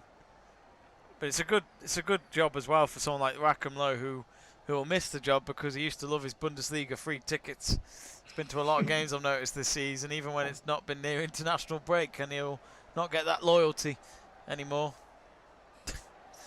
He'd probably just still turn up and go, hey, I won the World Cup for you lot. No, your name's not on the list. Free ticket. Yeah. I don't know. We'll see with Trent. We'll see. I have to agree with Luke here, what he's just said. He said Wan-Bissaka has been England's best defensive right-back, but we all know Southgate is not taking him to the Euros. Yeah, I don't think he will. I'm gutted for Wan-Bissaka, but I don't think he will. In a weird way, you could have had a near United defensive line. Actually, at this rate, Dean Henderson, I think, has got a shout for #1 call-up. I wouldn't have Pickford. No, but I think when you need a third goalkeeper, he's going to have to fill it, isn't he, I guess? I mean, he's got a major tournament experience, but yeah, I wouldn't pick Pickford. But I think Nick Pope deserves it because he's played all season and he's been solid in my eyes. Yeah. And I think you've got to be realistic as well that when Henderson's at United, he should expect better results compared to Pope when he's at Burnley. But I think recently, Henderson's proving to be that regular #1 at United at the moment, and he was playing in the Premier League again on Sunday, while De Gea played in the Europa League. Now, what does that say? I think it might say to us that De Gea is going this summer, unless there's been some sort of agreement where, you play some of these, you play some of these. I don't know. I can't see that happening because De Gea knows he should be a a regular number one goalkeeper. And I think, you know, it could be. I wouldn't be surprised if Solskjaer's trying to push him to get that England spot as well. So I wouldn't be surprised if we have Dean Henderson in goal for the Euros. We'll see. But imagine if United could easily have Dean Henderson, Luke Shaw, Maguire, and Wan-Bissaka, and then most of the defence is down to United. So if we lose, it's because of United's defence. Oh, Muller! Oh, it's gone over the bar. If we lose, it's because United's defence. And then people will say Gareth's not at the wheel. I'd laugh if Gareth has lost say his first game and then Ollie turns up in the dressing room for the second game. It's like, oh, don't worry boys, I'm here. Yeah, Harry Maguire turns up and goes, don't worry lads, I sorted out that court case. I'm here. Which I keep forgetting about, which we haven't heard anything else about it, I don't think. Yeah, I should be playing this season. Shouldn't be playing, should be banned. I don't know if that'd be a good thing or a bad thing. Of course, the rumours came out since Sunday that, you know, Harry Kane's unhappy, especially after that Tottenham performance. But Tottenham are just atrocious, aren't they? I mean, I think, you know, I think Mourinho should just go to another league. I still think he's a good manager, but I don't think the Prem's for him anymore. I don't think the style suits him. Choupo-Moting. Now Coman. Oh, what? There's a foul. It's weird, isn't it? Because I think everywhere he goes, it just, I don't know, it just makes him look worse. And we know he's still a good manager, but it's like he has that first manage, like the honeymoon period. Yeah. But his bit when it goes off really goes off in his last few managerial reigns, and yeah, the last couple of Tottenham performances haven't. Ooh, good header by Porto there, good save by Mendy. But yeah, his Tottenham performances have just looked bad, and then he just goes and blames the players and the media, and it's just like, oh god, it's just a bit sour, isn't it? It's like, oh no, we're coming to that point when Daniel Levy's gonna have to make a decision. Yeah, but like I'll say this now to Daniel Levy, that's your fault. You know. Well, I mean, we all knew it was a weird appointment for him anyway. Made no sense. I mean, I don't think Pochettino was in a good form at the time when he got sacked, and they weren't doing great in the Champions League months after they were in the final. But in all fairness, they got thrashed by a Bayern Munich team that went on to win it. I mean, okay, hindsight's a beautiful thing, but Pochettino deserved another season. And look, you know, Daniel Levy's got to take some responsibility. He made these decisions. Mourinho has sadly just not done it so far. But again, this is Mourinho's only second season, isn't it? So it's actually his first full season, if you actually think about it. But who knows? I mean, we'll say all this, and then this is what football does to us. We criticise someone, and then they go on and win a trophy. That's why I mentioned that, because the League Cups is later this month, which... Yeah. You know what? I'll say this now for Spurs. I hope they do, because... Excuse me? Well, at least to stop the quadruple that everyone keeps going on about. No, no. We don't want Tottenham winning. We have different religions, Jack. Tottenham winning a trophy is just not a thing that happens. Well, the last time they did that was against you lot. It was, but it was 2008, wasn't it? So, yeah, that was a bad day. But like I said, it's made me happy knowing that I haven't had one since. So Tottenham winning a trophy is not something we want to see. But was Avron Grant the manager then as well? He would have been, wouldn't he? Who? Avron Grant. For us? Yeah. I think so. Yeah, because Scolari... Was it Scolari? No, Scolari was after. Yeah. I think it might have been. It would have been him or Gus Hiddink. It was around that time when it was one or the other. Gus Hiddink. I love it how he's been there twice. Gus Hiddink won the FA Cup with us, I think. Yeah, 2009 against Everton, I remember. Because Everton scored the quickest final goal, didn't they? With Louis Saha. Yeah. Yeah, I remember that final. I was watching it on my mum and dad's canal boat. Good goal by Frank Lampard in that game as well. Yeah, I remember that final really well, because that second half you just saw it coming. You just knew Chelsea were going to win. Everton looked tired, I thought. Yeah. and inexperienced. But that was a good. That was Moyes' best Everton team, I'd say. Yeah. Pienaar, Teta, especially them two. They were great. But the most annoying thing for that Everton side was that I think it was one of our better Chelsea teams as well. I think it was one, and I think what it went on to as well in terms of the Ancelotti period, when we were a powerhouse at that point. So yeah, I think but that was that was a good final to watch. It was better than the one I went to go and see against United when I actually went. That was a boring final. At least for you, you won though. Like, that's what I'm saying. I'm glad we won, because if we'd have lost that game, it was so bad that it would have been depressing for both. But, well, I was at a pub watching it because I was watching at my local pub, and I just was standing the whole time. And Connor was there, I think, when watching it, and he'd probably just see me literally like kneeling, standing like literally in frustration, like just fucking shoot or something like that. This is so boring. But it was so annoying. A great game. Oh, Muller, late challenge there. That's got to be a yellow. Yeah, yellow card for Thomas Muller. But no goals to report from either game since the game's resumed from half-time. Bayern Munich need another goal, because at the moment, even though the aggregate score is 3-3, PSG have 3 away goals, and Bayern Munich only have the 1 thanks to Choupo-Moting's header in the first half, while Chelsea, they're just over 20 minutes away from the semi-finals. Yeah, Porto have had a couple of chances again in this second half, but I don't know. I don't know what they're waiting for. The last 5 minutes to score 3 goals. Like I said, they've made a couple of chances, but it's not really like they haven't really picked up the momentum. They haven't gone up to that next gear that I thought they would do with only 45 minutes, say, left in the tie. I'm a bit surprised that they haven't gone to that next level, because although people were saying they are, say, the worst team still left in the draw, we've seen what they can do in previous matches, say this season and in past years, and I just think if Pulisic has a chance, or gets blocked and they clear it and they clear the lines. Yeah, I just thought that Porto would put maybe a bit more emphasis on this final 45 minutes. But yeah, they had a couple of chances, but nothing to say, okay, we're under pressure here. Yeah, absolutely. Koeman just lost the ball there. He's won it back. Is that going to be a foul? No. It's now with Alphonso Davies, who has probably the greatest family name in history. Of course, he could be blood related to me. I might have Canadian ancestors. He started out trying to apply for a job at McDonald's and then became a footballer. Oh no! Header from Koeman doesn't find Moting. Moting does the wrong things at the wrong times. He's so frustrating.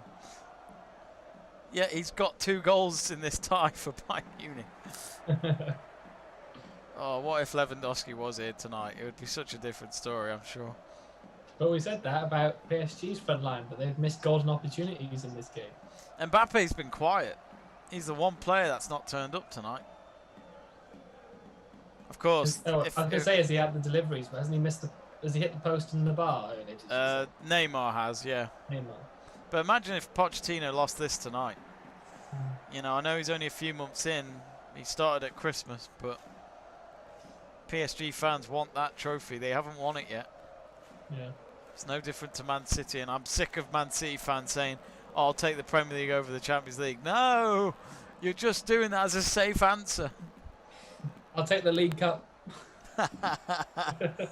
I'll take the Europa League. Oh, wait, we're still in it. Against Granada Television. Wow. How much are you up by? 2. 2 away goals. But it wasn't great. It wasn't pretty. We actually made that look difficult.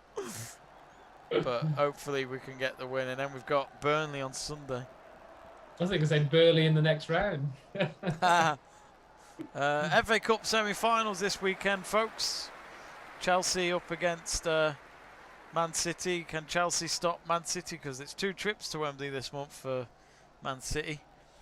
Oh, Musiala's coming on for Alphonso Davies. That's an interesting move. Musiala scored on Saturday against Berlin. Against Berlin, but they drew. They're making 3 changes. Porto. Yeah, I forgot they have 5 substitutes. I was going to say, Christ, they're bringing all subs on in one go. It definitely helps when you need a goal. 5 subs. Just throw them all in. I think, let me Yeah. count how many Bayern subs are available, because they have got an injury list at the moment. They've only got 7 available, while PSG have a lot more. They have 8, 9, 10. Yeah, PSG have 12 available on the bench. It was a good block by Thiago Silva, but I was a little bit worried then because he turned his back on it, lifted his leg up, and I was thinking, oh God, this could go anywhere. But luckily it went over for a Porto corner. I was thinking, uh-oh. Of course, do subscribe, folks, to the channel if you're enjoying the watch along. We do a lot of YouTube watch alongs on sporting events as well as football. We do F1 this weekend as well. Golf, tennis, you name it, and a bit of rugby. Moise Keane's about to come on. And of course, we're just 2 subscribers away from 300. So from 700, sorry. So do. I was going to say, we lost a lot. Yeah, we've lost 400. I didn't know my commentary was that bad. Julian Draxler's coming off Moise Keane, which I didn't even know Draxler was playing. I didn't even know Draxler was there. No, I mean, did Draxler do anything tonight? I'm still one of those fans who Draxler, I just think, has been one of the most overrated German players I've seen ever. He hasn't had that career, has he? No, I mean he's been at a big club, but you don't hear about him, do you? You know when you have like articles about European football, it's never about him, is it? It's never. No. But I guess when you're in a team with Neymar and Mbappe, you're not going to really get talked about. But even so, I mean, if there's any PSG fans watching us now, do let us know what you think of Draxler. I've not seen enough of him to convince me, to be honest. No. Here's Muller, the other German player who I think is one of the most underrated footballers of all time. He's won a throw-in. Thomas Muller's someone I'd love to go for a pint with. Oh yeah. I have my list of people who I'd love to go for a pint with. Prince Philip was one of them. May he rest in peace. I've done it with you, so I don't need you on the list anymore. Oh, wow. Even though I see how it is. Oh, hello, Greg Livingstone. He says hello on the chat page. Greg, have you recovered from the Masters, from that Match Your Army win? Who do you support, Greg, in terms of football? Gonna ruin it and say Liverpool now, isn't he? Oh no, don't say Liverpool.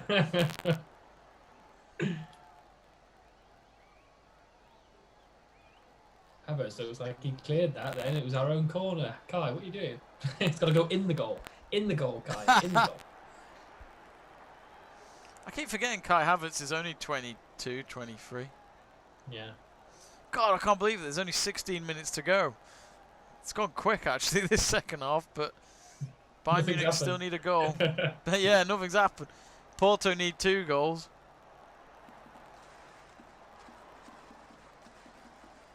Right now, Bayern Munich are playing from the back line.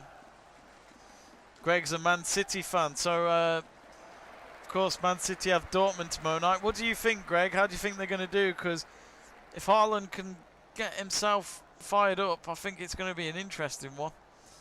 They kept him quiet last week, though, I think. Well, Edson had to make a save for one of them. Yeah, he only really assisted Royce's goal, didn't he?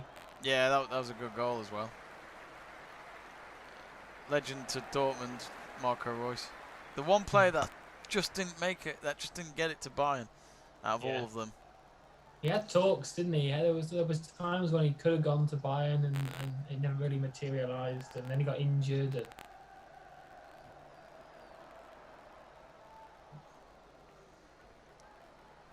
I've just had a message then, sorry, Jamie Burgoyne saying shout out to Jamie Davis for giving me his Twitter passcode.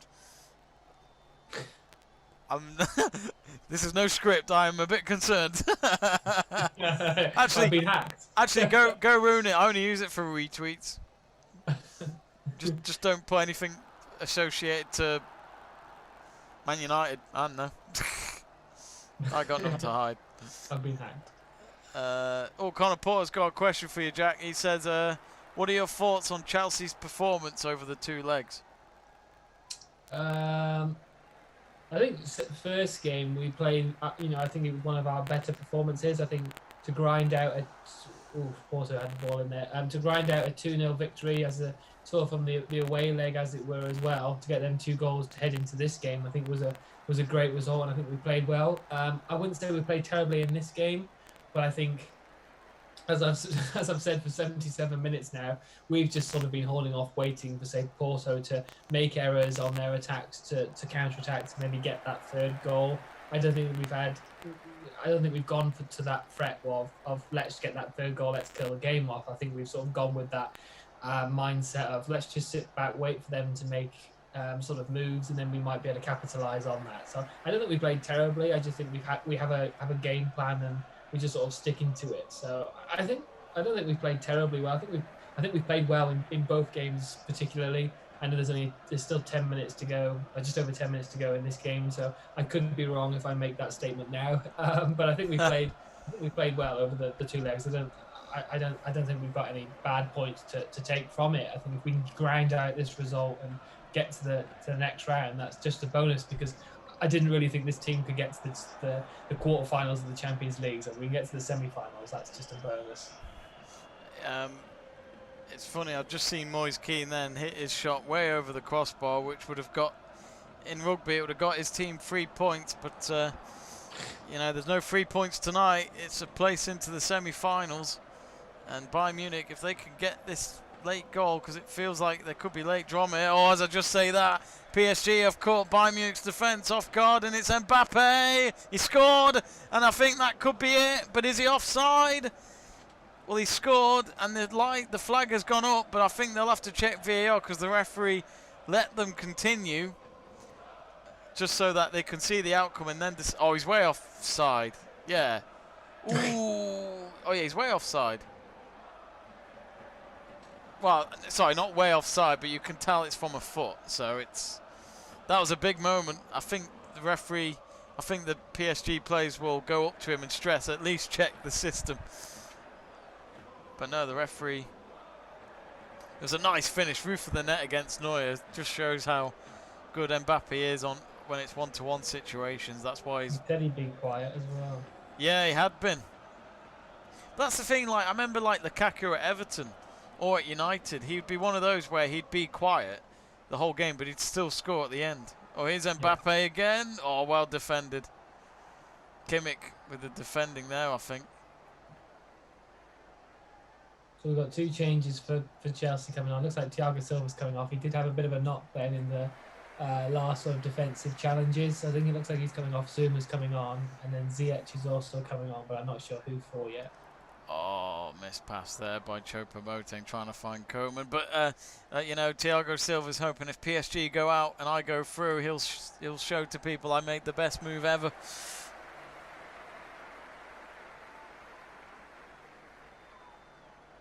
But Greg Livingstone has just said, I had 10 blue WKDs on Sunday after the Masters. Really happy for Matsurama. Yes, you did say you were drinking Blue Wicked. I didn't realise you had 10 bottles though, Greg, but in all fairness, we don't have occasions like that in golf, do we, where there's an Asian winner, so it was time to celebrate. Well, that's got to be a corner. No, he's kept it in, the PSG player. It's now with Kingsley Coman, of course, playing in his homeland for tonight. He's won a free kick here on the left wing, and it's about 20 yards out. And it's for Kimmich. 25 yards out, actually.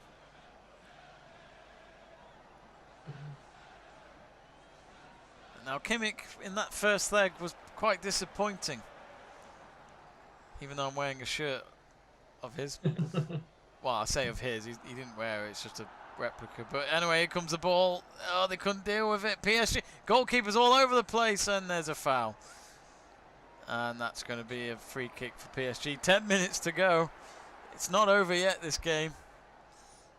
Yeah, see, I would be hyping about my game to the people wanting an interesting narrative, but there's just not much to hype about. You're the opposite of Eddie Hearn. You don't promote. Yeah, I mean, I think Eddie Hearn would struggle, to be honest, in this game. I know he'd steal something, but it's quite difficult. I'll be honest, Jack. I don't think Eddie Hearn would even turn up from what you're saying. I'm just looking at the Bayern Munich bench, and there really isn't. There's just no options for them. Who have they got? I mean, well, Musiala's already gone on. Then you got Stanisic, who's not really been playing for Bayern. Then you got Sarr. I quite like Bruno Sarr, but then you've got the most experienced players, Javi Martinez. But these aren't attacking options. No, is that all they've got? This is all they. Well, I mean, they've got others, but they're not going to be the game changers in my eyes. So this is why I think Bayern Munich could just do with some sort of late goal out of nowhere. Oh, Boateng does well there. He was up against Neymar running at him, and he did well to win the ball in the air, otherwise he'd have been in trouble. But yeah, I'm not saying it's over, but I'm just saying in terms of what Flick's got on the bench, I do feel for him, because it's just the one time of the season he could have done with some of the key players that aren't available. Here's Sane. He cuts in, brings it in. Oh, Navas had to save it, I think. And if there was any rebound there, I think it would have been tapped in. Sane does well, great movement, and I think it was a cross, but it wasn't towards the feet of Choupo-Moting. Oh, it doesn't come off anyone, so it's going to be a goal kick. Oh, you just feel there's a last-minute winner here coming. We saw what happened in this stadium 2 years ago with Rashford late penalty from a handball out of nowhere, which, oh, and here come PSG now, just as I say all that. And it's now with Di Maria. He goes for it. His shot is blocked now. Neymar, and it's another save from Neuer. And I think it was offside. Neymar. Not been Neymar's night at all for any of you Neymar fans, especially for our viewer AJ Seth.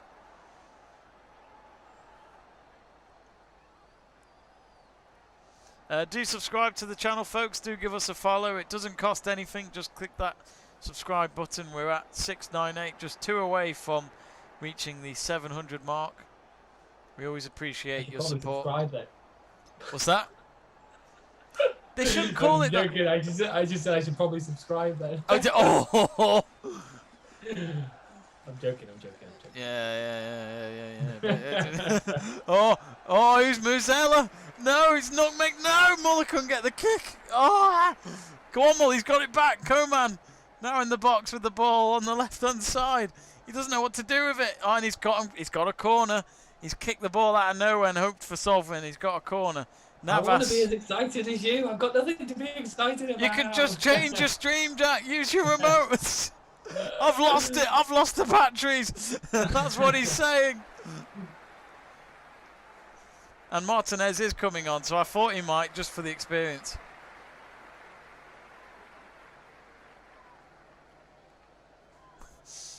Jamie Burgoyne says, oh yeah. What?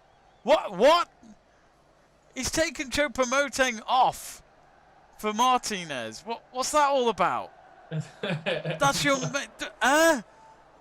What's Choupo-Moting looking like? Is that really? Well, I don't know if he's in.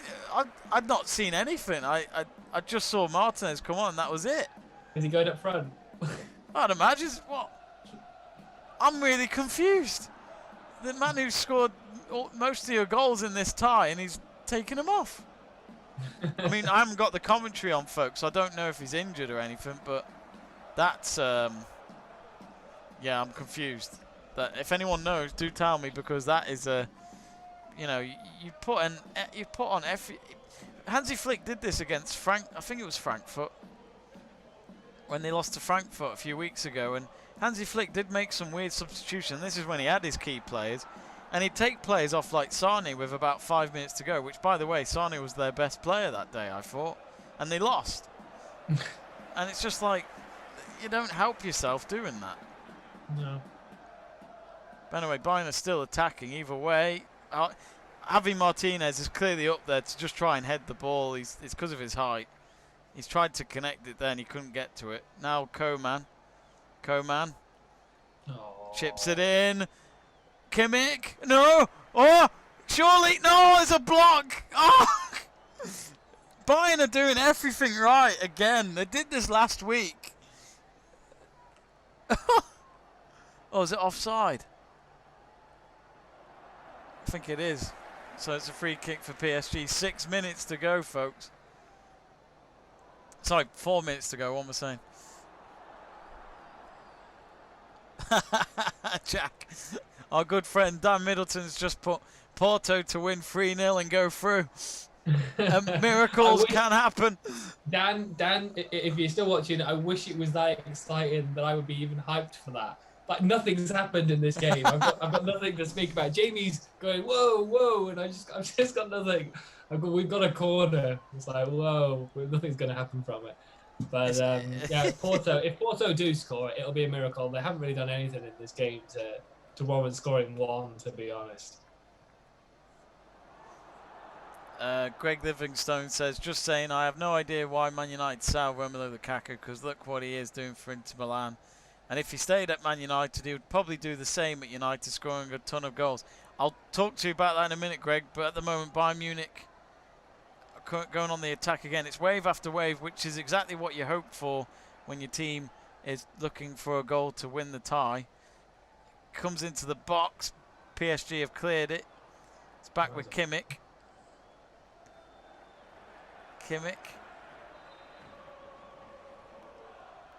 Now Pavard. Is it Pavard? Is Pavard playing? Can't tell from the screen I'm watching, actually. Yeah, it is Pavard. Pavard is playing. Oh, Sebastian True's favourite player, Pavard, couldn't keep the ball in. He'll be disappointed. And there'll be a substitution. For which team? Is it going to be Bayern? No, it's Ander Herrera, former Man United player. He's the one player I wished United didn't let go of. I liked Herrera. Not dirty player. Oh yeah, oh yeah, yeah. I'm not disagreeing on that. And it's for Di Maria, but there are nerves in the stands with these PSG players. Pochettino gives Di Maria a pat on the back.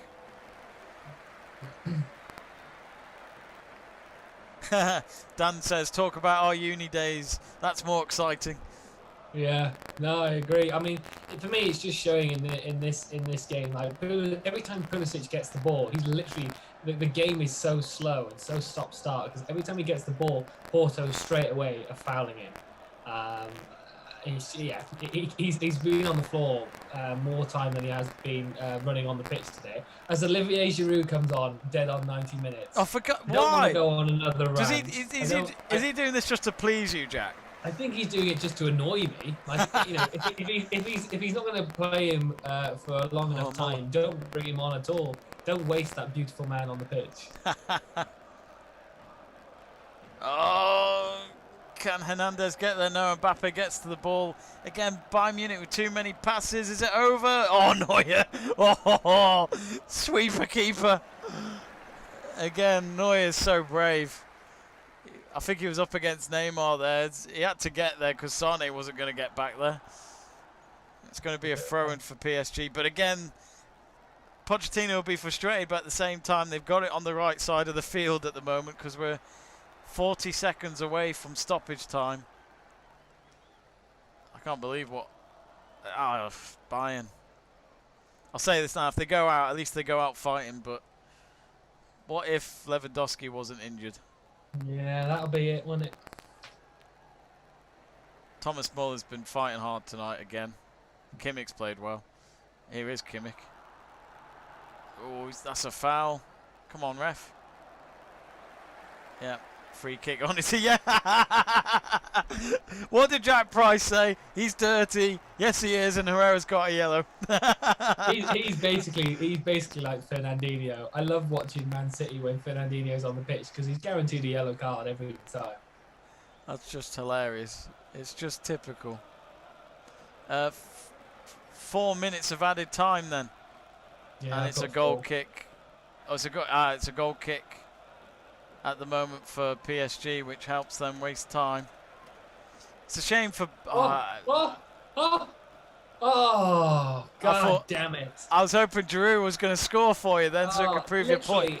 a throw in from Reece James. Giroud brings it down, passes it to Ziyech, who then puts a great ball into Pulisic.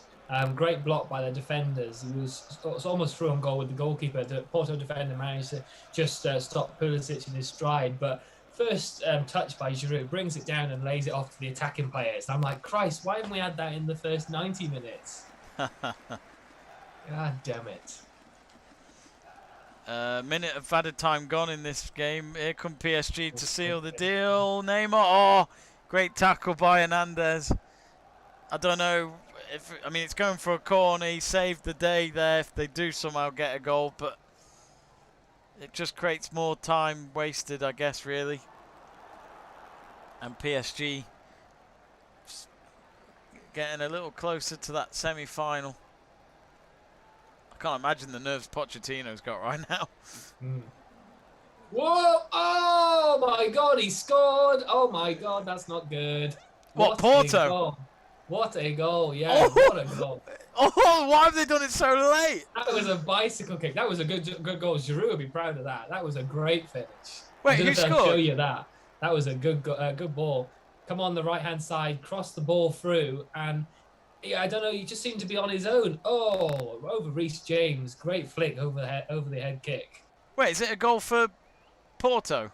Porto, yeah. I was going to say, I thought when you mentioned Giroud would be proud. I thought he scored. Mendy didn't even move.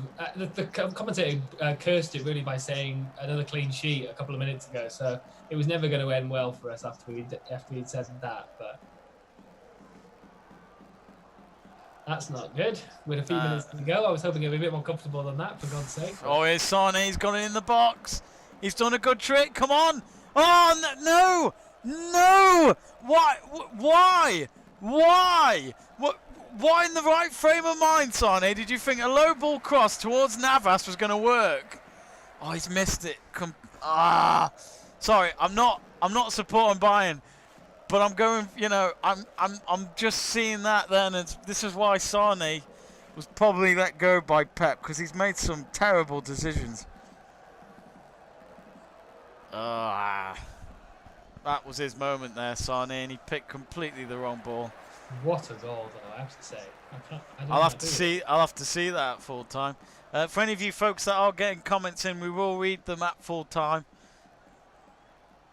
Just a few seconds away from the end here.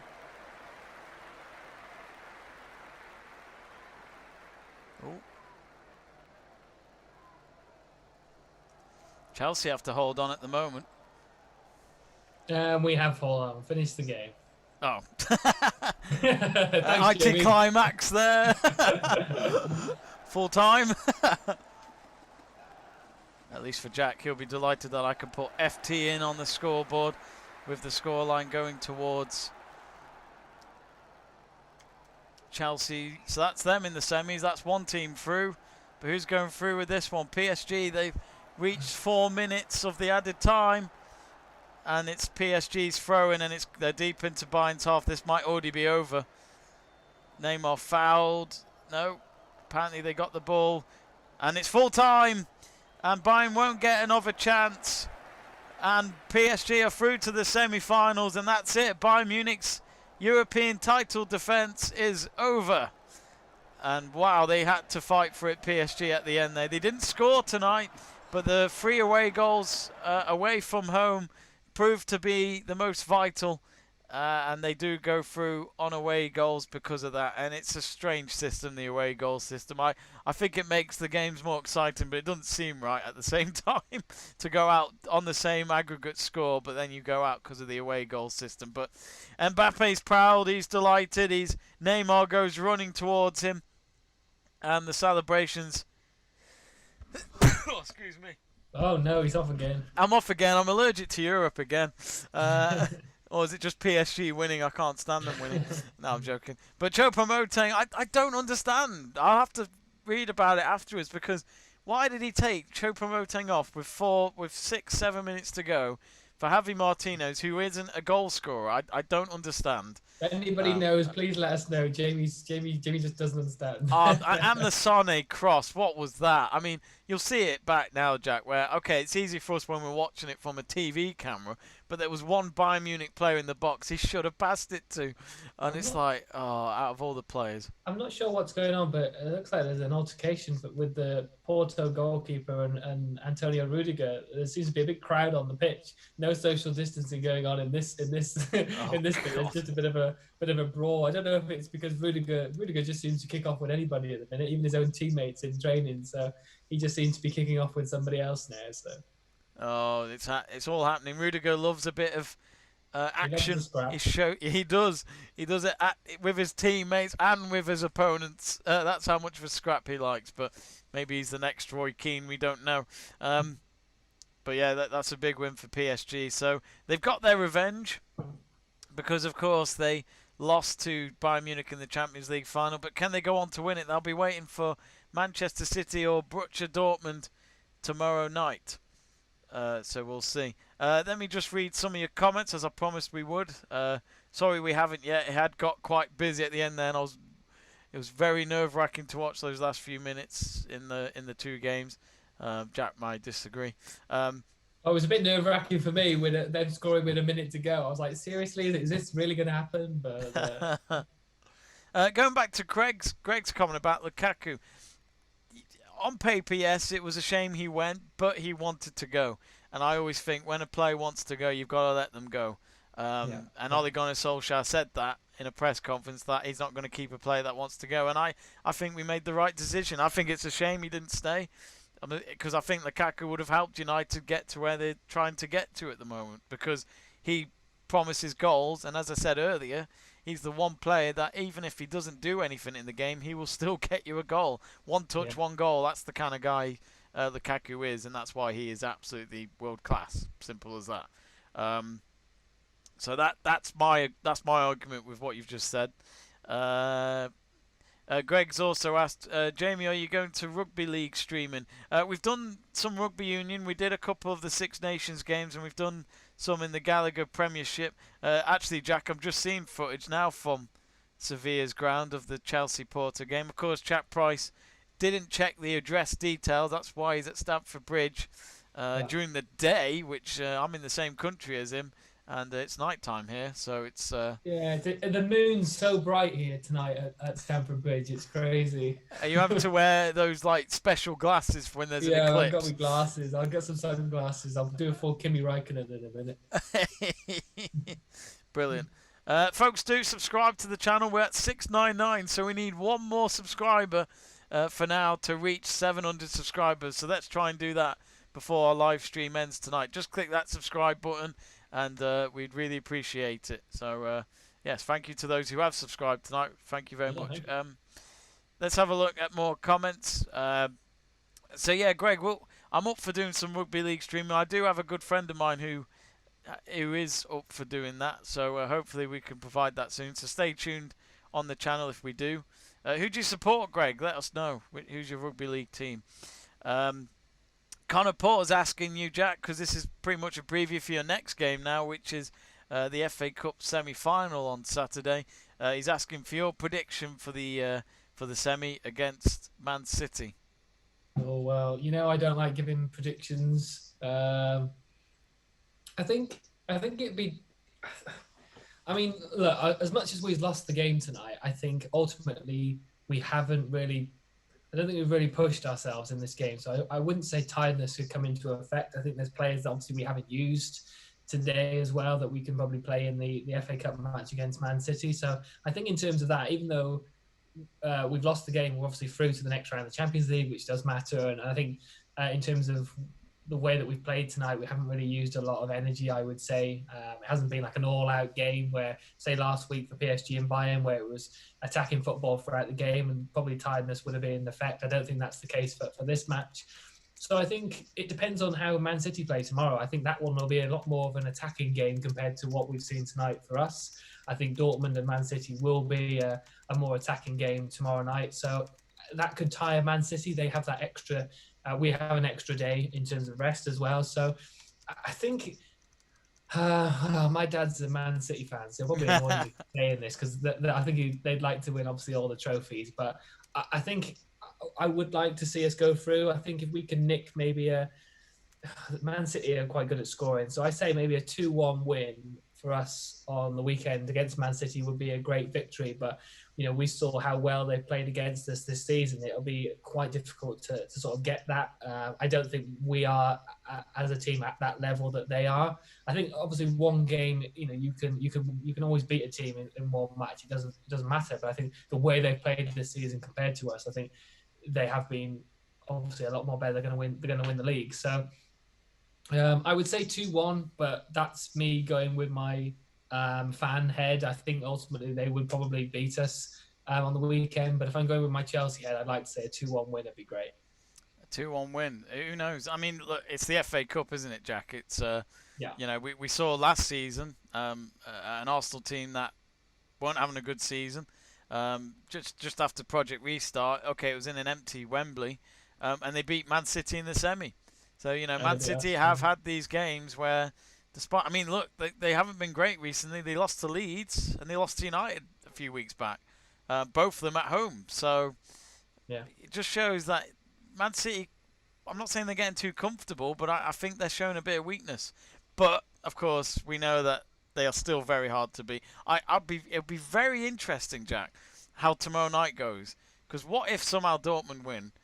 And then all of a sudden, Man City have got to fight for the cup to just at least get 3 trophies, which in my eyes is the poor man's treble. It's not but it's still 3 trophies. I can't say anything. I'm a United fan. I'd love to end the season with 3 trophies, regardless of what they are. But I think if who knows? I'm just putting it out there because there's always 2 scenarios at least in football, which is you could end the week with both trophies out your hands. So. Who knows? And I think for Tuchel, it would be great for him as well, Jack, that, Champions League semi-final coming up. In my eyes, I think they can make the final if they get it right. And of course, they could end up in the final of an FA Cup. Yeah, I mean, I think it's the way the season's planned out. I think if you look at say, even if we only made it to the semi-finals, and maybe we got to the final of the FA Cup if we did beat Man City, I think it would look nicer on Tuchel's CV than what's actually been the case, because we mentioned earlier that we don't think the performances have really made that extra step compared to maybe what it was at the start of the season. I still watch games now, and I think we're still a bit lacking, and sometimes I don't know what's going on with his sort of managerial tactics. So I think if we did get to any further in the Champions League and say any further in the FA Cup, I think it would look nicer on Tuchel's CV than maybe the performances in some games have highlighted. But yeah, who knows? It only takes a few games to get to the finals of cup competitions. I think if we can beat Man City on the weekend, it'll be a bonus for us. But I think if City lose tomorrow night, that'll be worse for me. I'd rather City go through, because they might think, oh, we're through to the next round of the Champions League. Well, they might be a little bit slack on the weekend in the FA Cup. They'll want to fight for it. Them losing tomorrow night would be probably more of an issue for us. Well, I mean, Pep Guardiola has that curse of quarterfinals, doesn't he? Yeah. Of Champions League. So he needs to get out of that and prove it tomorrow night. And they're only a goal up with Dortmund getting that, what could be a crucial away goal. Yeah. You'll like this, Jack. Because Dan Middleton's put hashtag Lampard in. Dan, I mean, I could go into much more detail, like I've done in the past in regards to that.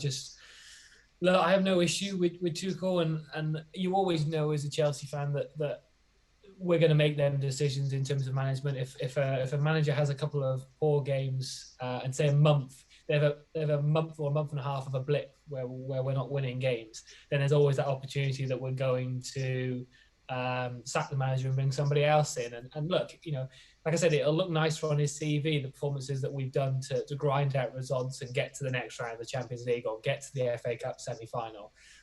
But I obviously watching games week in, week out, as us, I just think sometimes we haven't really moved on in performances. And I think West Brom the other week highlighted how far we've still got to go to even consider being at the level of Man City and winning titles again. I would put Liverpool in that bracket, but obviously they've had a blip this year. But yeah, I just think like we're nowhere near winning them titles. And I think games like that highlight it. And I think Lampard wasn't given enough time, and obviously Tuchel has sort of inherited that squad, and he hasn't obviously had a window yet really to change anything. But I just don't think there's not much of an improvement in terms of the actual on-field performances. I think the formations are better. I always think Chelsea played better with, say, 3 central defenders and 2 wing-backs. I think that's a better formation for Chelsea. I think that's worked under Antonio Conte when we won the league last. I just think it suits our players better.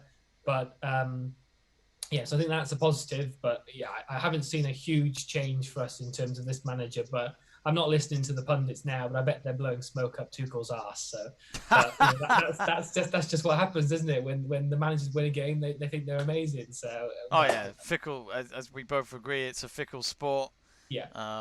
And I can't say anything. I've probably been fickle about everything. Oh, absolutely, probably. Yeah, there's no doubt I am. I was hoping Jack would say, "Nah, Jamie, you've always been right." Jamie, no, I'm talking about myself. Jamie, you've always been right. Yeah, exactly. Thank you. Well done.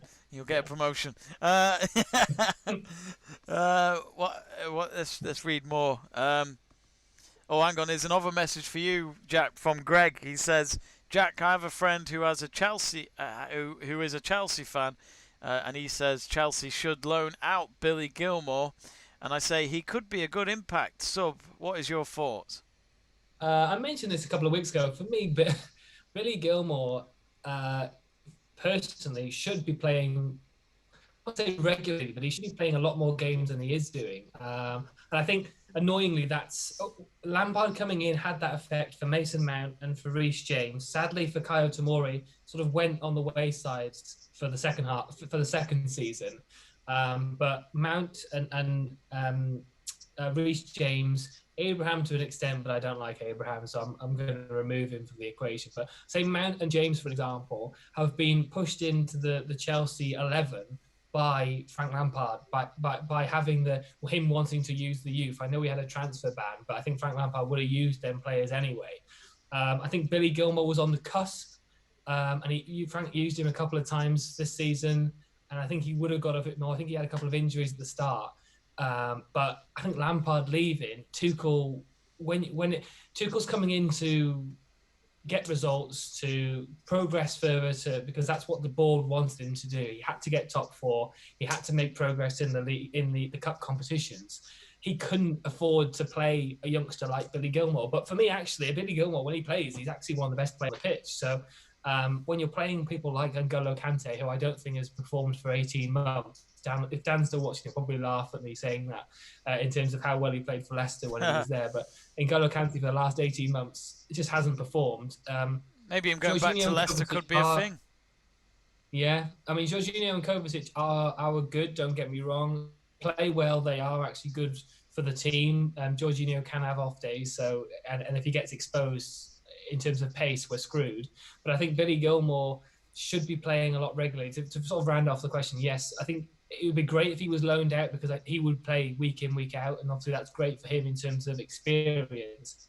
But I actually think he probably should be playing a lot more for Chelsea, and sadly we're not utilising that, because I think Tuchel's focused on making sure he delivers in terms of what the board have asked for, really, and that's to make sure we at least get into the top 4, which hopefully, I mean, it's still up for grabs, really. West Ham are doing fantastically well, and Liverpool and Tottenham, even though they had a bad weekend, are still sort of clawing their way back up as well. So that's not sealed. And obviously we've progressed further into the Champions League, but Tuchel has to get the results. And sadly, I think Billy Gilmour has fallen behind in terms of the pecking order, which is a shame, because I think he should be playing more.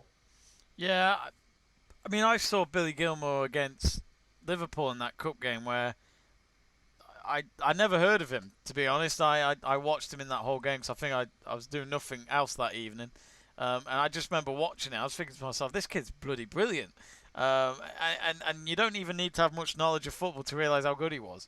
Yeah. And it just made me think, with the confidence that kid's got, you've got to give him, you got to focus on him. You know, give him as much chances as you can with this kid, because you don't pick up these kind of players all the time. They're just as rare as Mbappe sticker for your Euro 2020 album. I know the pain. But yeah, on a serious note, I think he's a great player, which I think it'll be a shame if Chelsea don't make the most out of him, because people could go on and say, oh, it was just that one game he was good at. Well, the whole point is to use that momentum, and it's been over a year now since that game, and we haven't really heard much from Billy Gilmour since. But I mean, I'd imagine he'll be at the Euros this summer with Scotland. But again, he hasn't had any playing time, so it'd be interesting to see if he does go to that, because that would be some experience for him, and that should hopefully benefit him and the club. Yeah, yeah. No, I think he should go. I think he has played a few times this season, but they've mainly been maybe the Capital One Cup at the start of the season, and then the FA Cups he's played a couple in. And for me, he's one of them players that gives me confidence. If I see him there, even if he makes a mistake, he's still got the confidence. He doesn't. If he makes a mistake, he doesn't sort of have issues in the next 10 minutes after that, where he's thinking, "Oh, do I want to play that pass because I messed it up last time?" He'll literally take the ball and he'll, still have that confidence to pass, across the pitch or make a good tackle. So he has that confidence as a young player, and yeah, it's a shame that we're not utilising it for me. And Tuchel obviously has the players that he wants to play, and that is Jorginho, Kovacic, and N'Golo Kante. But for me, I think some of them can have off days, and I think Billy Gilmour should at least be a consideration. But at the minute, at the sort of last run of the last few games of the season, he's not in contention, which is a real shame. He might get a run out on the weekend because of the amount of games we've been playing, maybe, but I still feel like it'll be the same sort of lineup again. Yeah, I can't see there being much changes, not when there's a big game on the weekend. Jamie Burgoyne says, was going to watch PSG versus Bayern, but someone posted a video eating 65-year-old Jello. Did I miss much? I like Jello, so I will go with that. Actually, Jamie Burgoyne shared with me, I'm going to play it because this is quite brilliant. So hopefully the video can come up clearly from my camera, from my phone on WhatsApp, and I hope Burgoyne doesn't mind me sharing this. Don't worry, it's not his dick. That would be a bit weird. But he hasn't sent me that. Don't worry. But I quite like this. He's been after this for ages, and it's a Wallace and Gromit toaster. And it's the most random thing, and he bought it yesterday, I think, and this is the video.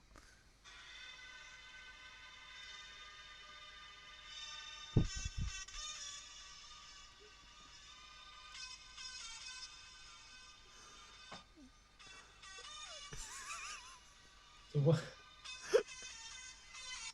I love it. Oh, I love it. It's just the fact that he sent me that, and it's got that kind of music, but it also feels like a transfer reveal like you'd have on social media. And it's confirmation that the Wallace and Gromit toaster has joined Burgoyne Football Club. So good luck to that toaster, and I hope it does its service for the players, because we all need toast once in a while, even on match day. So appreciate that. I'm hoping you send me a picture of your Jello as well, Burgoyne, but don't put it in the toaster, because it'll just melt.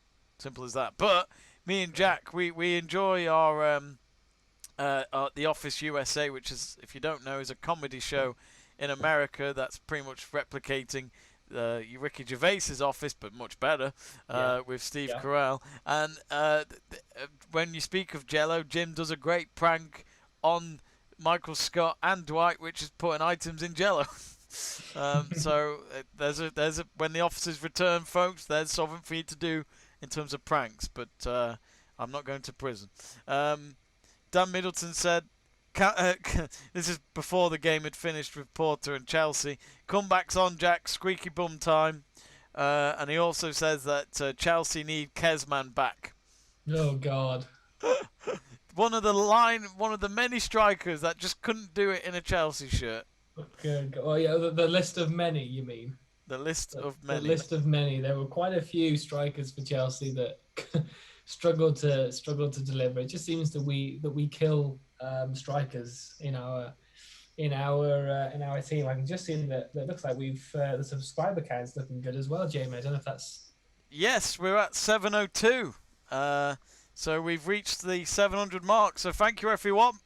Really appreciate it. We've reached 700, and now we're at 702 subscribers. So thank you all, folks, and thanks to Jack for reminding me, because we thank you all for supporting this channel. We're a very young channel. We have a small following, but we of course aim to keep growing and to continue bringing these these watch-alongs. So thank you very much indeed. If you haven't yet, do subscribe, click on that button, and do give us a follow. But yeah, and of course, if you enjoy your football, we're doing the Liverpool-Real Madrid game tomorrow night with Joe, Stanley and Luke Tanner. So there'll be a live watch-along for that tomorrow night at 8 p.m. So do join us for that. We've got one last few messages. It's Greg again saying, responding to my Lukaku comment, which was, okay then, time. Pogba want to leave Ollie. Did not sell him. He's staying at the club, so I don't get it. And my rugby team is Leeds Rhinos. You're from Yorkshire, are you? Are you, Greg? Leeds Rhinos, one of the biggest teams in the rugby league divisions. I don't really have a team, to be honest. I know that my friend Conrad, who wants to do a bit of rugby league, he is a St Helens fan. So there's your answer to that, as he asked me that later on as well. The whole thing with Pogba is, Greg, I don't really know what the situation is with that is, but I'll be happy to see him go because for me, he's got too much of an ego and he seems to be a bit of a problem when it comes to his attitude. So, but I might be wrong. Some people think he's great. I'm not saying he's not. I'm not saying he isn't great. I'm just saying that when you've got someone who's clearly a handful, it can sometimes be too much of a problem. He doesn't deliver enough for me. No, he's, in all fairness to him, he played well against Spurs. He's had a few good games since the midway point, I'd say, of the league season. But for me, I don't think I'd miss Pogba in the long run. But of course, there's always been mixed reviews on Pogba's football at Man United, and it's been 5 years since he joined, nearly. Luke Tanner, just let us know we reached 700 subscribers. So yeah, that's it for the comments. We've answered all your comments there. So I think we are going to wrap it up pretty much. I think before we go, Jack, one last word about the Bayern PSG game. That's a big win for Mauricio Pochettino because, you know, when you look at the last two teams, regardless of their forms, he's gone and beat Barcelona and Bayern Munich. Barcelona team with Messi in it, you never know what to expect. But with a Bayern Munich team that are the defending European champions, if you think about it, if they do get Man City or Dortmund, I think they could be the team to beat in terms of the running. Yeah, no, absolutely. And I think, like you said, I think that just mentioning the teams that they've knocked out, that's a confidence boost in itself. But I think for Pochettino, getting to the final is, I don't want to say a necessity, but if with how Ligue 1's going at the minute, they need to progress in the Champions League to actually have it as a good season for them. And I know, like you said, Pochettino's only had half a year really, or half a season to get a few things sorted in terms of, his transfer window really will be this summer to maybe get a few players in and out. But I think to just before they get there, he does need to progress well in the Champions League, and he has delivered, and two fantastic legs really. I think the first leg was a lot better. I think we struggled to really have any debate with any questions coming through because everything was happening in that game that you were watching. But I just think that's obviously been the better leg between the ones that me and you have been watching. But yeah, I think obviously Bayern Munich, and you've mentioned this a couple of times now, but I think obviously Bayern Munich would have been different if they had their main striker on.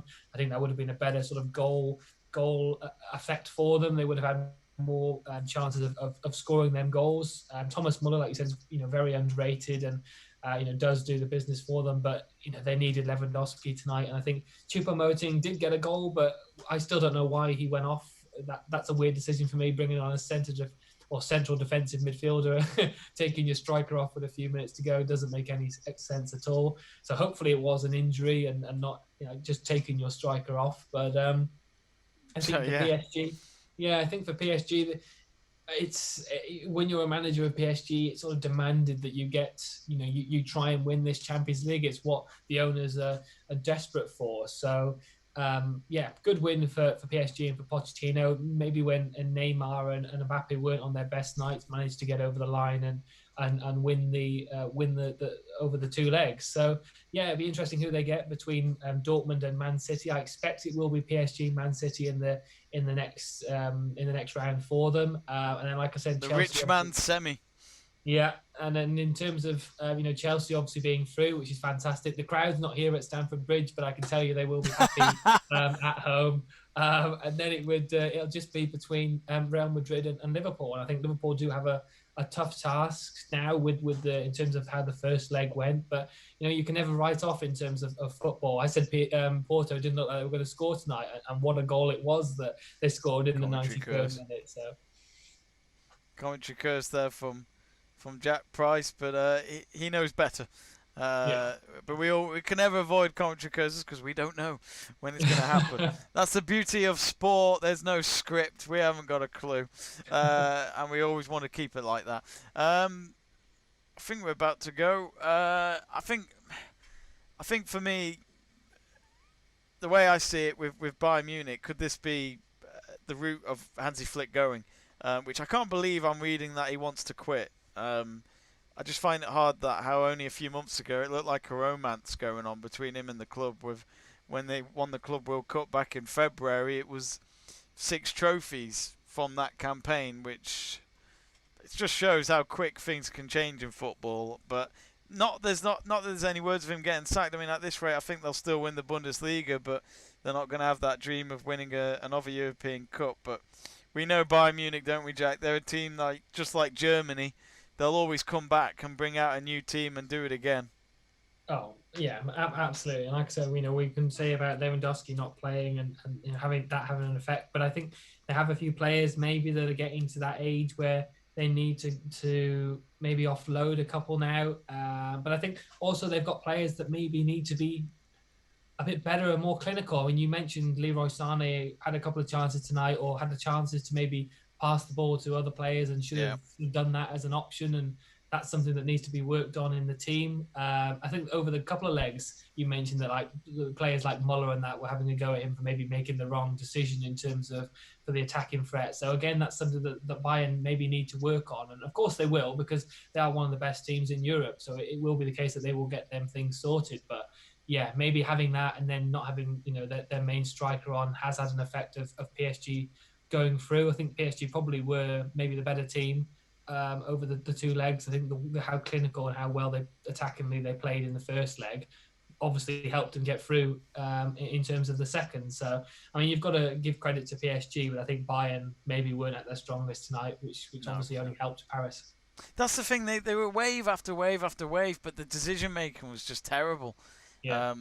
And maybe this is when you need someone like Lewandowski, because he knows what position to be in and to read what's going to happen next. I mean, we saw that with Cavani on Sunday. I'm going to miss that guy if he does leave, and we don't find someone else just as good as him, because he reads the game. He just knows what he's doing. And I feel like Cavani to United is like you're getting a mercenary who's got a name and he knows exactly what he's going to do for you. You pay the man, he'll do the job.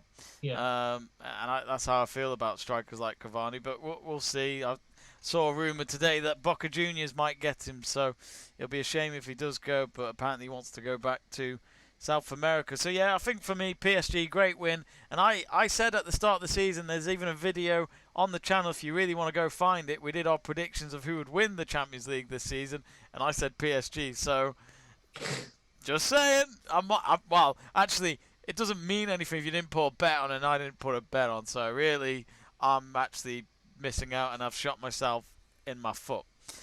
Probably my left foot, because my left foot's used to this, so I'd rather it was my left foot. Greg Livingstone, before we finish, he says, he's on about Pogba again. He says, feel he should have said to his agent to shut up, because it was all his agents. It's all his agents that made the things up. Yeah, but I get that, and Mino is known as a super agent, so I feel like he gets more to say than he should. Other agents would just do their job and not go to the media and talk about it and just get the deal done or whatever they need to do. My problem is with Mino is that technically Pogba's still his boss, I would say.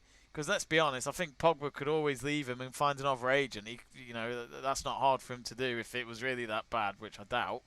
But I just think Pogba had responsibility, and we don't know if he might have had words with Mino afterwards and said to him, what the fuck are you doing? What are you trying to make sure our bridge is burnt at United? Where, by the way, I started in the academy at this club, so I do go way back. But I don't know. But I still say this now. It's Pogba's responsibility, and I think he's got to take some of that. Like I said, it might have been Mino that's come out of nowhere and said it. Well, this is why he's an absolute fat prick, to tell you the truth. I don't like the guy. He's a money maker. That's all he is. And he'll do anything to get it. And that's who he is. Go and eat your pie and die in a corner, Mino. All I would say is that the problem is he's Haaland's agent. So that is... I honestly, if I was Solskjaer, I wouldn't want to deal with that man again. He's a problem. He's a pain in the arse. You've got enough to worry about with your squad. You don't want agents like him blowing up things outside your ground. But yeah, that's just my thoughts. Also, Greg saying he wants to leave Man United. Pogba. Well, again, we don't know. The agent said it. He didn't say it. If Pogba didn't say it, then this is the thing. This is why I would be happy for Pogba to go if it's true that it was from his words and Mino's gone and spread it. But look, we'll see. We'll see. We'll see in the summer. I'm not sure. Anyway, we're about to go. Greg says, see you guys tomorrow. See you, Greg. It won't be me and Jack tomorrow. It'll be Luke and Joe doing the broadcast. Joe, you will remember from the Masters back on Sunday. We've reached 703 subscribers now, so thank you very much, as always, for the support. We're about to go. Click that subscribe button to follow us for our future live streams and watch-alongs. Jack Price, pleasure as always, my friend, and well done on the win.